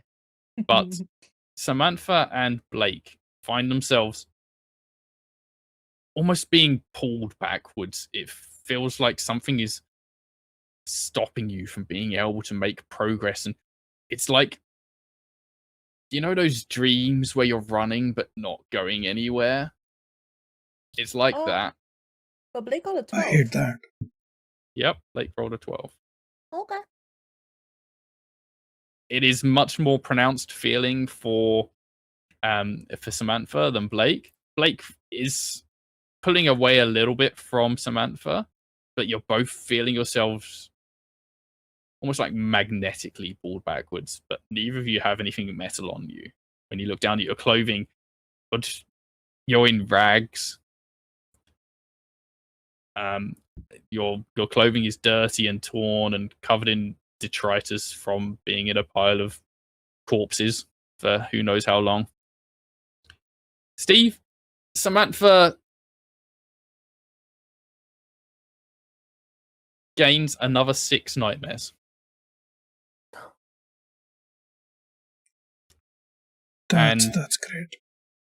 Feels that blood rolling over her eyes again, and a rage filling her, first her head and then just emanating down into the rest of her body. She feels her muscles just fill with adrenaline, and the fight and flight instinct is kicking in, but flight is fucked. How does Samantha fight? I think it's at this moment it is just a bunch of swear words. Shit, fuck, son of a bitch, these pieces of absolute trash. What the fuck do you mean? You shoot at me? I did nothing. I did absolutely nothing wrong. And they're shooting at me. And I hate it. I hate all of you. And I think she's just screaming into the void, not at anything in specific or particular, just getting the aggression out. How far am I from the pile of bodies? You're right next to it still. Okay, fuck it. I'm Blake going to has try managed to get away a little bit, but you're right next to the bodies. I'm going to try to crawl back in if I can. Fuck it, like, if I can't run, might as well just blend into the background, right? Okay, let's have a roll for doing this, I suppose. Yeah. I don't think any of your things would help you here. No. Definitely do not have composure, and being a doctor will not help. Oh, it's a nat 20. Fuck. Holy shit. Oh, See, you just have to abandon the server Nice. rolling. Okay. All right. You're wanting to climb back into the pile of bodies. Yeah. Yeah, fuck it. Why not? I can't think of anything else. Okay. You go to get yourself back into this pile of bodies, and you just feel yourself just kind of almost absorb into the pile. And where you like, maybe you go and try and make yourself an opening, you just feel yourself just kind of merge into this pile. And you can feel all the other bodies around you right now. Like they are part of you. Blake, Holy even though shit. you've gotten a little bit away from the pile now, you can feel something is activating in them. Steve, I'm going to give you a development here of +1. Let's call it 1 with the zombies. You're grafting. You're grafting the zombies. Yo, we fucking got go. Godric the Grafted at home. Exactly. As you feel yourself merging with these creatures, you can also feel that they are starting to reanimate. They are not conscious in the same way as you are, but they are moving, and you can feel their instinct starting to rise, and that blood rage you were feeling moments ago flows into them and out from you. And you feel their, not brains, their minds, their souls, I don't know, something activates in them, and this pile just activates and starts charging towards those people that were shooting the rifles at you. And all in that sudden moment, the pile has disappeared. You're no longer in a pile of bodies. You're just standing in the middle of this intersection, and all of those bodies are now charging towards those rifle people. And you can hear screams and shouts going up, panic, and a full-on battle is now going on between this couple of dozen people with guns and a few dozen zombies, I suppose, like the best way you'd describe them. Do I feel like I can control the zombies, or are they reacting just to my rage? You're not sure at this point. You feel like you've definitely at least started them off, given them a kind of impetus, I suppose. I'm starting. Okay. Miguel, you're fucking miles down the street at this point. When do you stop running? Oh, that's a good question. I think there is at one point. I think it's when he gets about a mile. He looks back and realizes none of that. Like, well, I mean, Cat is close behind, probably. Yeah, maybe but... you've got a mile and Cat's done like half a mile in the same time. Yeah, I think that's when he looks you back can and see realizes that yeah, mile really clear. I know. I see it. They're all the way back there, and I think he finally stops and kind of like puts his hands on his hips and it's just like, God fucking damn it, and then just I think runs back. Oh my god. Like, there's nothing pure intention behind any of it. It's just, I don't know what the fuck is happening, and I don't want to be alone. Fair. Okay. Yeah, you run back, and in a moment you're able to be back to where Cat is. When you meet up with Cat, do you turn her around? Do you both keep on going back, or what happens then? I mean, would I have heard the charging of the activated zombies? Oh yeah. Yeah, you heard everything there. I think I just kind of stop and kind of see what is unfolding. Okay. Just, what is happening? Blake, you felt all of this happening. You felt the zombies activating. You felt the panic in the people that were shooting. You also felt Samantha's rage, momentary link with these creatures.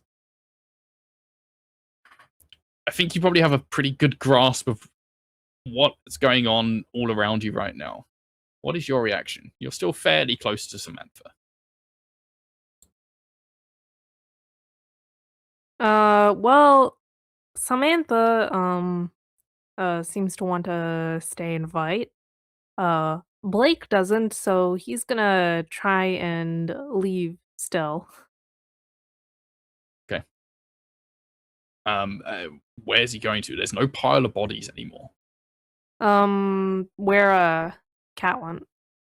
Okay, so Cat's like half a mile away. They'll like Cat and Miguel are kind of standing in the street there, kind of observing what's going on. You can kind of make your way towards them. It would be faster than a normal person like running. If you want to run, you can get there fairly quickly without too much bother. Yeah, sure. Steve, Samantha has just basically ordered these zombies to go and do her bidding. Is there any other cover nearby, an abandoned car? Or like, those people who were trying to put us into wherever, those two people, they were closer, right? Did the zombies go for them or did they go straight for the soldiers? Yeah. The zombies just went straight for the soldiers. Okay. There was nothing so between them these and the people are soldiers. closer though, right? These two people who called for help, they are closer.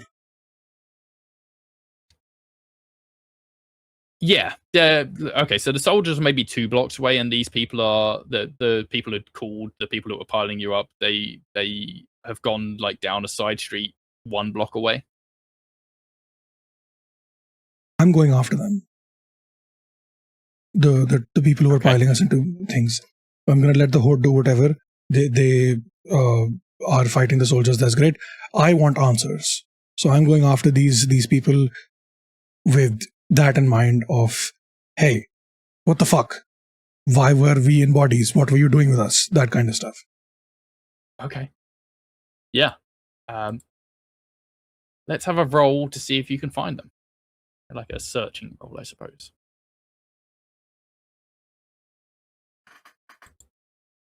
The 17. Nice. There's your good roll. Okay, so yeah, you send off this horde of zombies towards the rifle people and go to where you'd seen the other pair, and you find them kind of cowering behind a dumpster down a side street, and they freeze as you approach them. Why, shitheads? What the fuck? Why was I in a pile of bodies? What were you planning to do with me? And why are there fucking soldiers after me? This is probably the moment that you realize quite how tall you are now. And they're looking up at you. And they look tiny to you. Diminutive figures. They're probably normal proportions for humans, I suppose, but they're much smaller than you now, and they just cower at your feet. And the femme person starts sobbing. The mask figure kind of looks a bit more resolute and looks up at you and like, I don't understand. Can you not understand what I'm saying, or do you not understand why I'm awake? I don't understand why you're awake. What? That doesn't happen. What does that mean? How can you talk? I don't know. Last thing I remember is I was in an elevator shaft and we all fucking died, I think. And then we woke up. Wait, what? You're one of the originals. What does that mean? What's an original? How did you wake up? What were you doing with me? We were going to take the bodies to the boss. As you're staring at this person, you realize that they're unwell.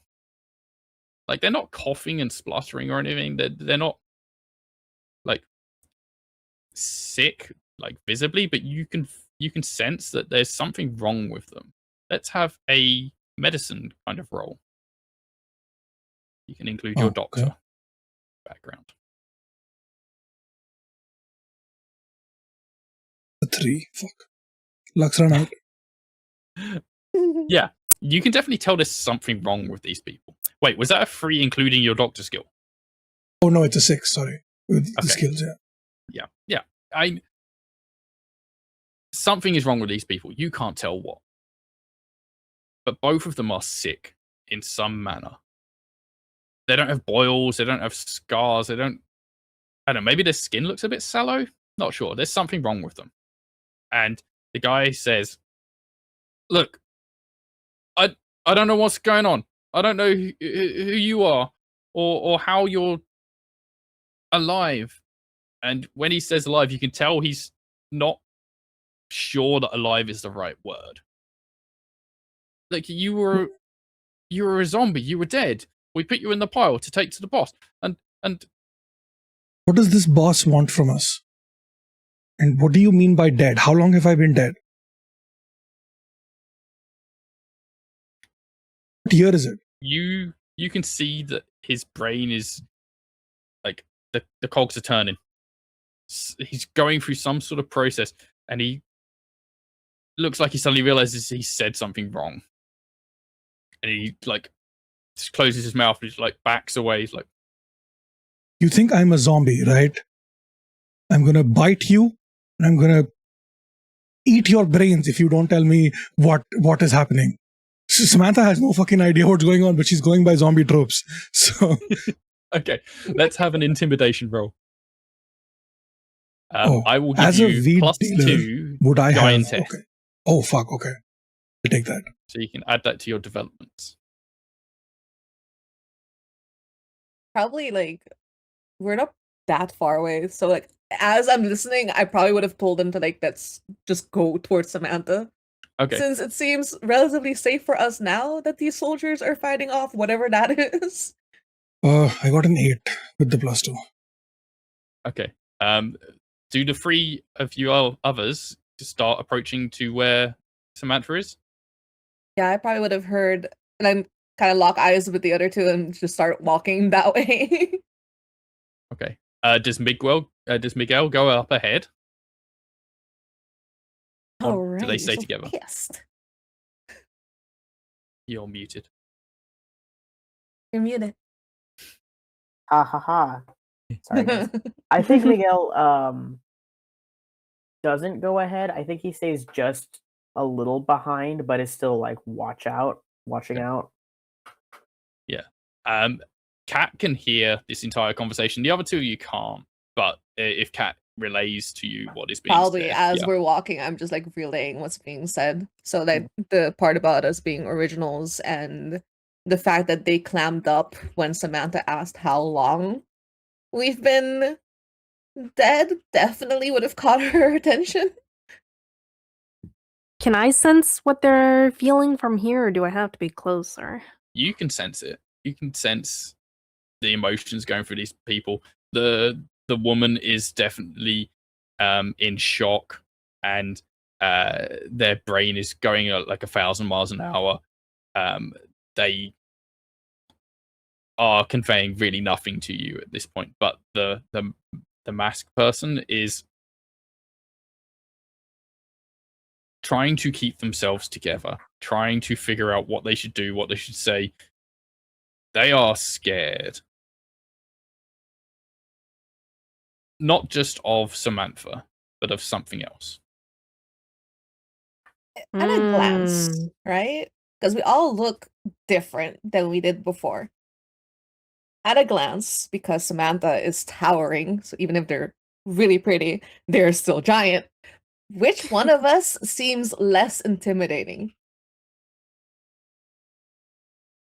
Probably. I guess the 3 of you look relatively normal. Like you're covered in rags and dirt and blood and gore and stuff from having been in a pile of corpses. Yeah. But the 3 of you all look relatively normal. There's something a bit off about Miguel, of like their body. it doesn't have the texture of it, but it looks a bit kind of rubbery, like almost like it's not entirely solid. Oh, maybe not Miguel. Between Blake and I, who looks a And it's little only bit more. subtle, like it's not like a walking puddle or anything. Like Oh no, they're but wait, solid. Miguel's beautiful, right? Yep. Yeah. Miguel is so beautiful. So I'm gonna tell Miguel, they sound like they're scared. And maybe not just of Samantha. They were talking about a boss. Do you think you can, you're a wordsmith. Do you think you can maybe get Are you asking me to sweet talk people who are just Yes. putting us in a pile of bodies? Do you want information or do you want to get, I don't know, hit by another wave of soldiers? I don't know what the fuck I want at this point. Okay, I then can help try me. talking to them. If you want, sure. Whoever wants to talk to them. Okay. I mean, Just I an do have. idea. Oh, sorry. I think the three of you round the corner. Are you going to go down the alley from the same direction that Samantha is, or do you want to come up behind these people? I will go the same direction Samantha is. So I don't feel like we're boxing them in. No, I will box them in. I will go around. Oh, Okay, no. you can do that. Faster. That's what Miguel uses his speed for. So. Mm. Okay. So Miguel comes up the back, and the other two of you come round from Samantha's side as this person sees more of you appear.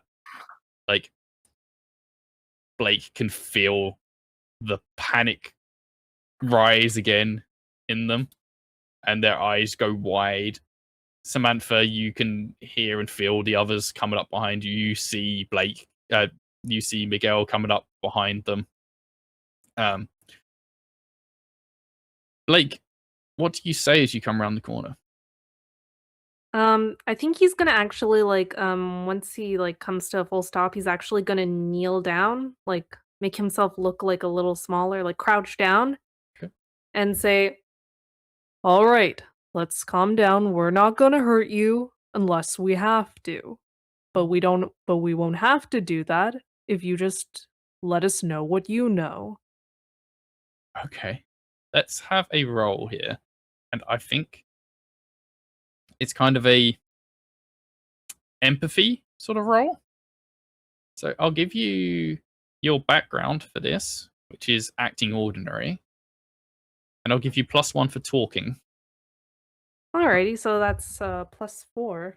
I'm also going to give you +2 psychic, which you can +2 mark on your psychic? sheet. Developments? Yes. Okay, let me just write that down and then I'll... Sure. So that's a +6 total. Okay, +6, dang, okay.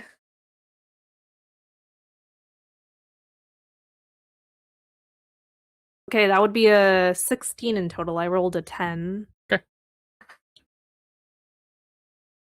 This person breathes a sigh of relief.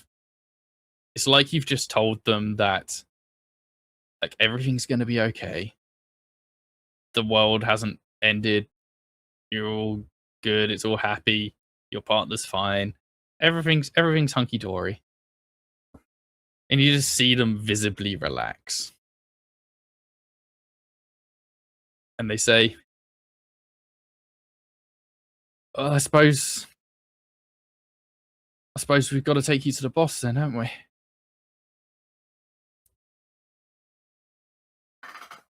May we know a bit more about this boss before we meet them?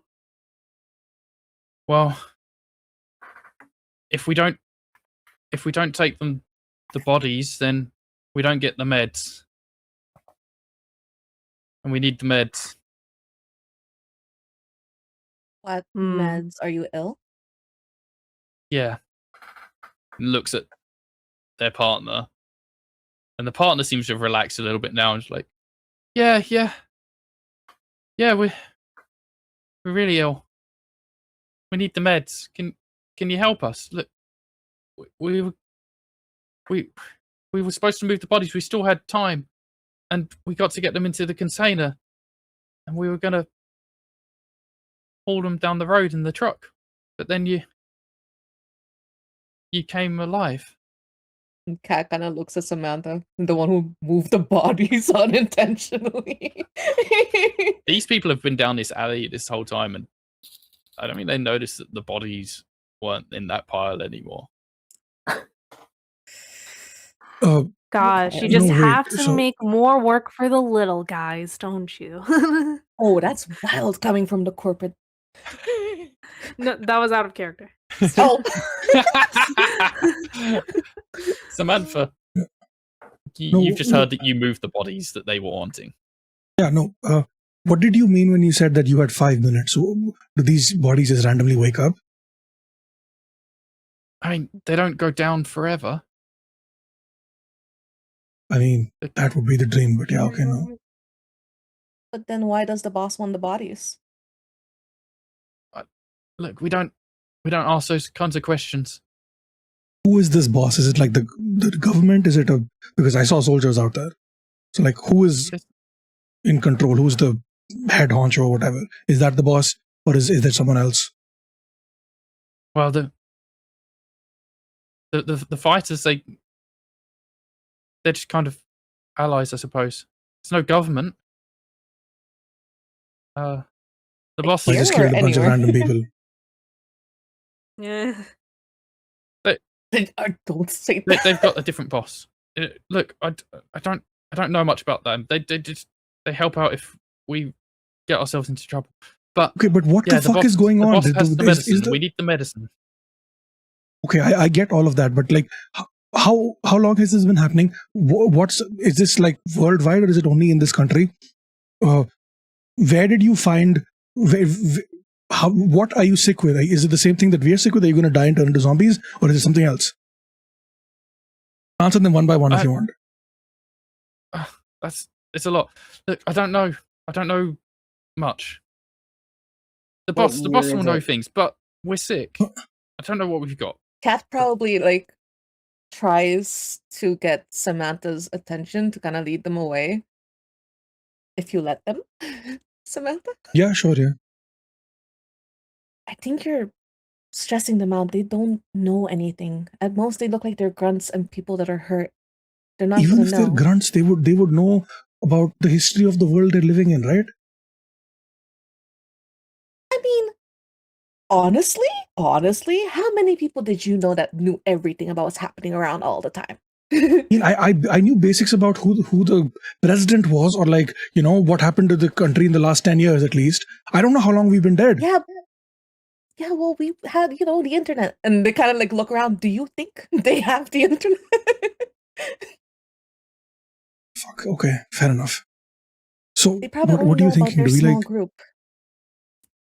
I mean, they're sick. They were trying to move the bodies, and she kind of leans back to see, are the zombies still zombieing? Are they on the floor? Like, what's happening over there? Some of the zombies have fallen to the floor. I think the main throng of the fighting continues and has moved maybe a few blocks away, gone around a corner or something. You can't really see what's going on there. You can hear it because you have super hearing, but you can't really tell who's winning or losing that battle. But it is ongoing. There's still a fight ongoing. All right. They said they needed to grab the bodies and take them to the boss. I don't know how many bodies, or there's a quota. We can ask, get them that many bodies, and go meet the boss. And they kind of like nudge Samantha. You can take them out, right? If it comes to it. Maybe, but do you think it's a good idea to go to this boss as we are, or do we pretend to be the dead zombies and then sneak attack? Or do we go in as, oh hey, we're zombies and we can talk and we're actually human but not really? No, Because that would be worse. no, If this fucker is experimenting or whatever he's doing with the dead bodies, do you not think that we will be more valuable than the dead zombies to whatever his thing is? I don't know if he's running like an undead zombie fighting ring, or if he's just experimenting on them on how to cure the virus or whatever. I don't know. Let's move on from this conversation to Miguel. You've come up behind these people. You've just seen Samantha and Kat kind of go off back around the corner again. Blake is standing in front of the man and woman now. You're behind them. I don't think they've noticed you. What do you do when you get behind them? You're just standing waiting? Is question for Rose, is Blake still kneeling in front of them, or have they stood up? No, yeah, he's still crouching in front of them. I think instead of like saying anything outright, I think Miguel kind of also gets close and then kneels behind them.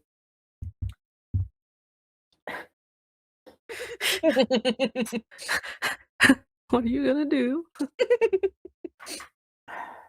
And he's just sighs, which I think is the noise that startles them that he's there.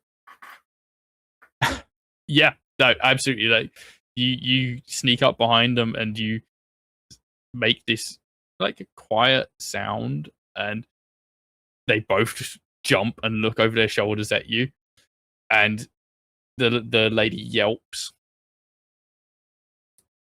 Oh, what do you want? What? Blake, you feel the panic rising in them again. Wait. So here's the thing. You two. I don't think. You know what?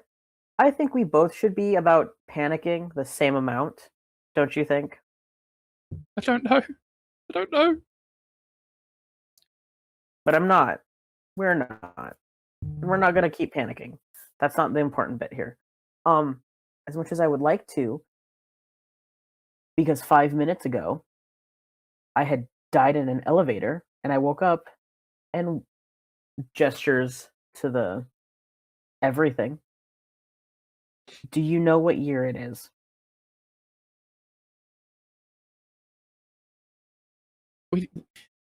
No. Okay.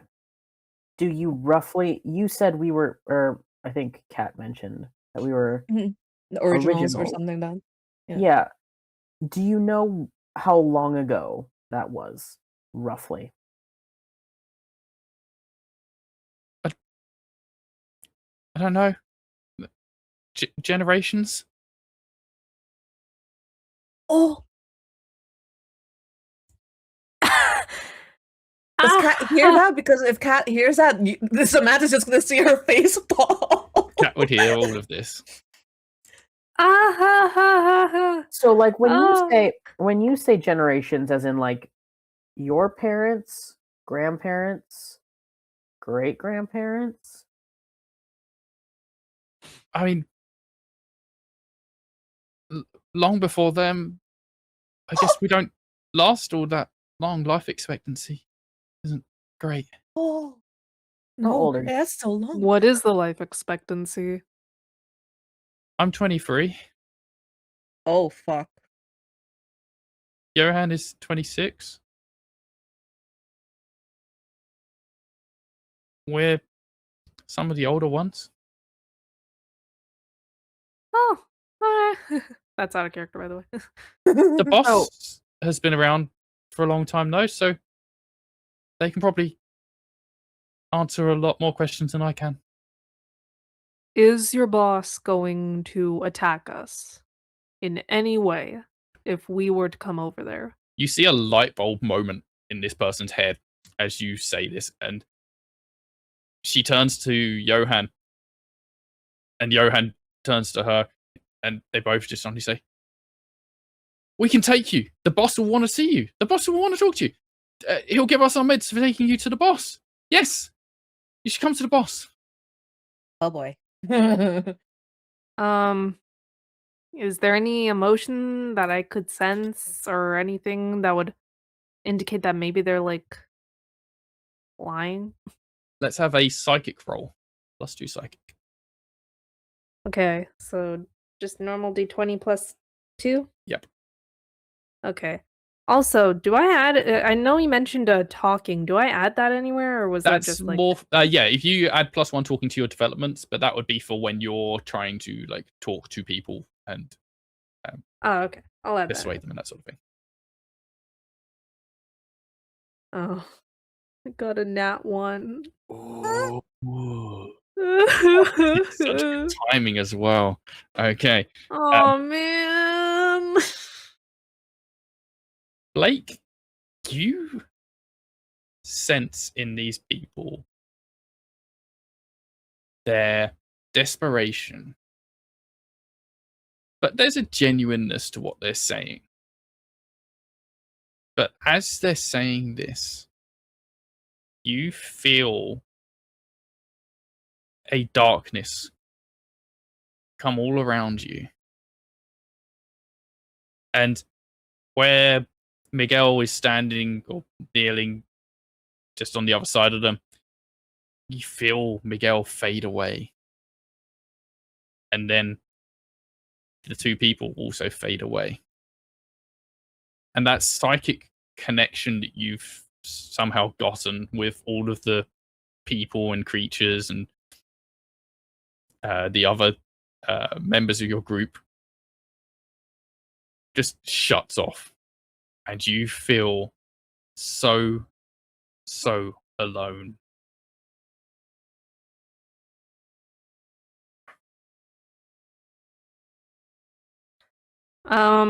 So he kind of freezes up, and in his mind is just like a string of no, no, no, no, no, no, no, no, no. Like, no, this can't be happening. No, what's going on? Where, what?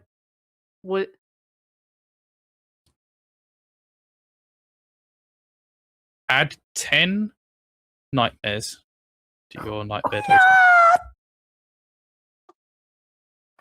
Well, at least I don't have to get rid of the 0 that was on the page. In front of it. As this happens, you feel a kind of paranoia coming over you, a desperation, possibly like the desperation that those people were feeling a minute ago. You're now feeling that in yourself, and that you've got to find the others. You've got to find someone. You've got to find friends and connections. And you can see in this darkness that is enveloped you, you can see a figure off in the distance, just standing and watching. And you don't hear it, but you feel a message of, "Go forth, my champion." Oh. And we'll end it there. No. Oh, okay. Fuck. Cliffhanger. No. On that one. Fuck. Yeah, that couldn't have been Yeah. better timing. Lovely. I went from nat 20 to nat 1. Yeah. I hope Oh, everyone has man. enjoyed this opening session of Afterdeath. I believe we've got 3 more lined up every other Tuesday at the same time coming up. We do little outros before we leave you. So let's, as Rose was doing the last scene there, let's have Rose's outro first. Who are you? Where can we find you? Yeah, hi. Once more, I'm Rose Blossom, or Rose for short. You can find me on YouTube and Blue Sky at roseblossom2468. Other projects other than this one that I'm currently in, you can find me on Roller's Joint as Morgan Faye on Breaking Neon, a City of Mist campaign. Then you can find me on Nerds with Dice twice. First time as Corvin Road in Fields of the Dead, Midwestern Zombie Apocalypse, then as Shasta in Fantastic Realms. And yeah, that's about it. Cool. Next up, let's go with Monroe. Hey y'all, I'm Monroe. I've been here playing Miguel. You can find me generally on Blue Sky at Monroe. That's where I tend to lurk the most. What do I have any going on? What are you working on at the moment? Yeah, that's a good question. For one, my games are currently on sale, by the way, at monroe.itch.io. I've got a bunch of solo journaling games and a few multiplayer games. Currently, the only consistent stream thing I do is every other Tuesday, not today, but next Tuesday on Would Be Heroes. I play D&D over there as a druid sorcerer halfling. Cool. And I've got some things coming up some things with Nerds with Dice and other channels. So look out for that on my Blue Sky. Nice. All right, Miss Catonic. Hi, I'm Sonic. I've been playing Cat Peña. I am on Blue Sky, YouTube, and Twitch as Miskatonic or Miskatonic TV. My friends and I play D&D 3.5e in a homebrew setting on the YouTube channel Bats and Bones. I play a construct cleric that is a tank. So that's setting myself up to fail. I'm the only healer and I'm one of the tanks. Interesting. Okay. But Cool. yeah, no, most active on Blue Sky. Awesome. And finally, Steve, I mean, it's your channel. Hello, hi, I'm Steve, also known as Sassy Pants. I run Pantsless Tables and other things. Couple of quick things for Pantsless Tables. We're fundraising for the Trevor Project as part of Pride for May and June. All of our games that we're running will be fundraising for the same, with also a second thing that's coming up soon. We are also on track to launch merch before June, hopefully, despite all the chaos that I've been going through. And all profits from merch sales in June will also be donated to the charities. That's what we're planning to do. And if you want to check out more of Pantsless Table stuff, we run games Friday, Saturday, Sunday, and now Tuesdays as well.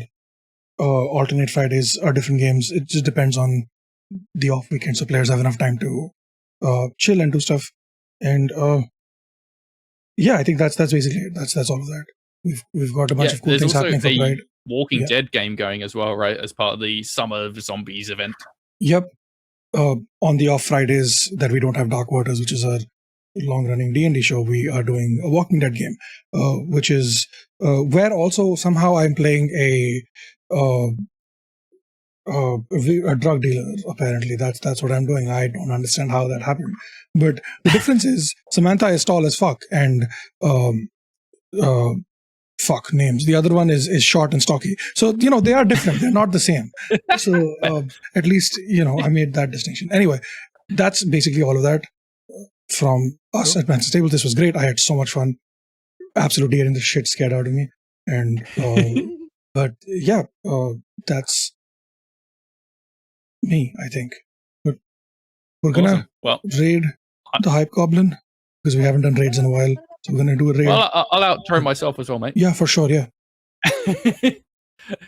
Yeah, I've been Ben Newbon. I am your nightmare. And this has been fantastic. Loving the hack that I've put together for this game. And it seems like everyone's enjoying it. So it's going great for me. I also run the Cybertopia AP podcast. And that releases every other Tuesday. That'll be next Tuesday is our final episode of the season. I've got another season that will be coming out very shortly too, and lots of in-between season stuff going on as well. That is using the original system, the very first game that I ever created, which formed the basis of the system this is built on. And I also make other games. You can find on my itch at bennewbon.itch.io. You can find me on Blue Sky. Is basically I'm always on Blue Sky and or Discord under just at Ben Newbon. Blue Sky, I think it's bennewbon.itch.io as well. So find me there. Always happy to chat. Love games and playing stuff. I also play on Would Be Heroes. In their Fallout D20 game, I play a Mr. Handy surgeon, who is delightful. I also play regularly on His Cursedness, and I do a Lancer game on Kane SD on Twitch as well. This Thursday, I am playing Draw Still on His Cursedness, which is great. I'm really enjoying that one, so check that one out as well. This has been great. Steve, everyone, thanks for playing. Steve, thanks for having me on. And I will see you all again in 2 weeks at 2:30 p.m. UTC. Hello.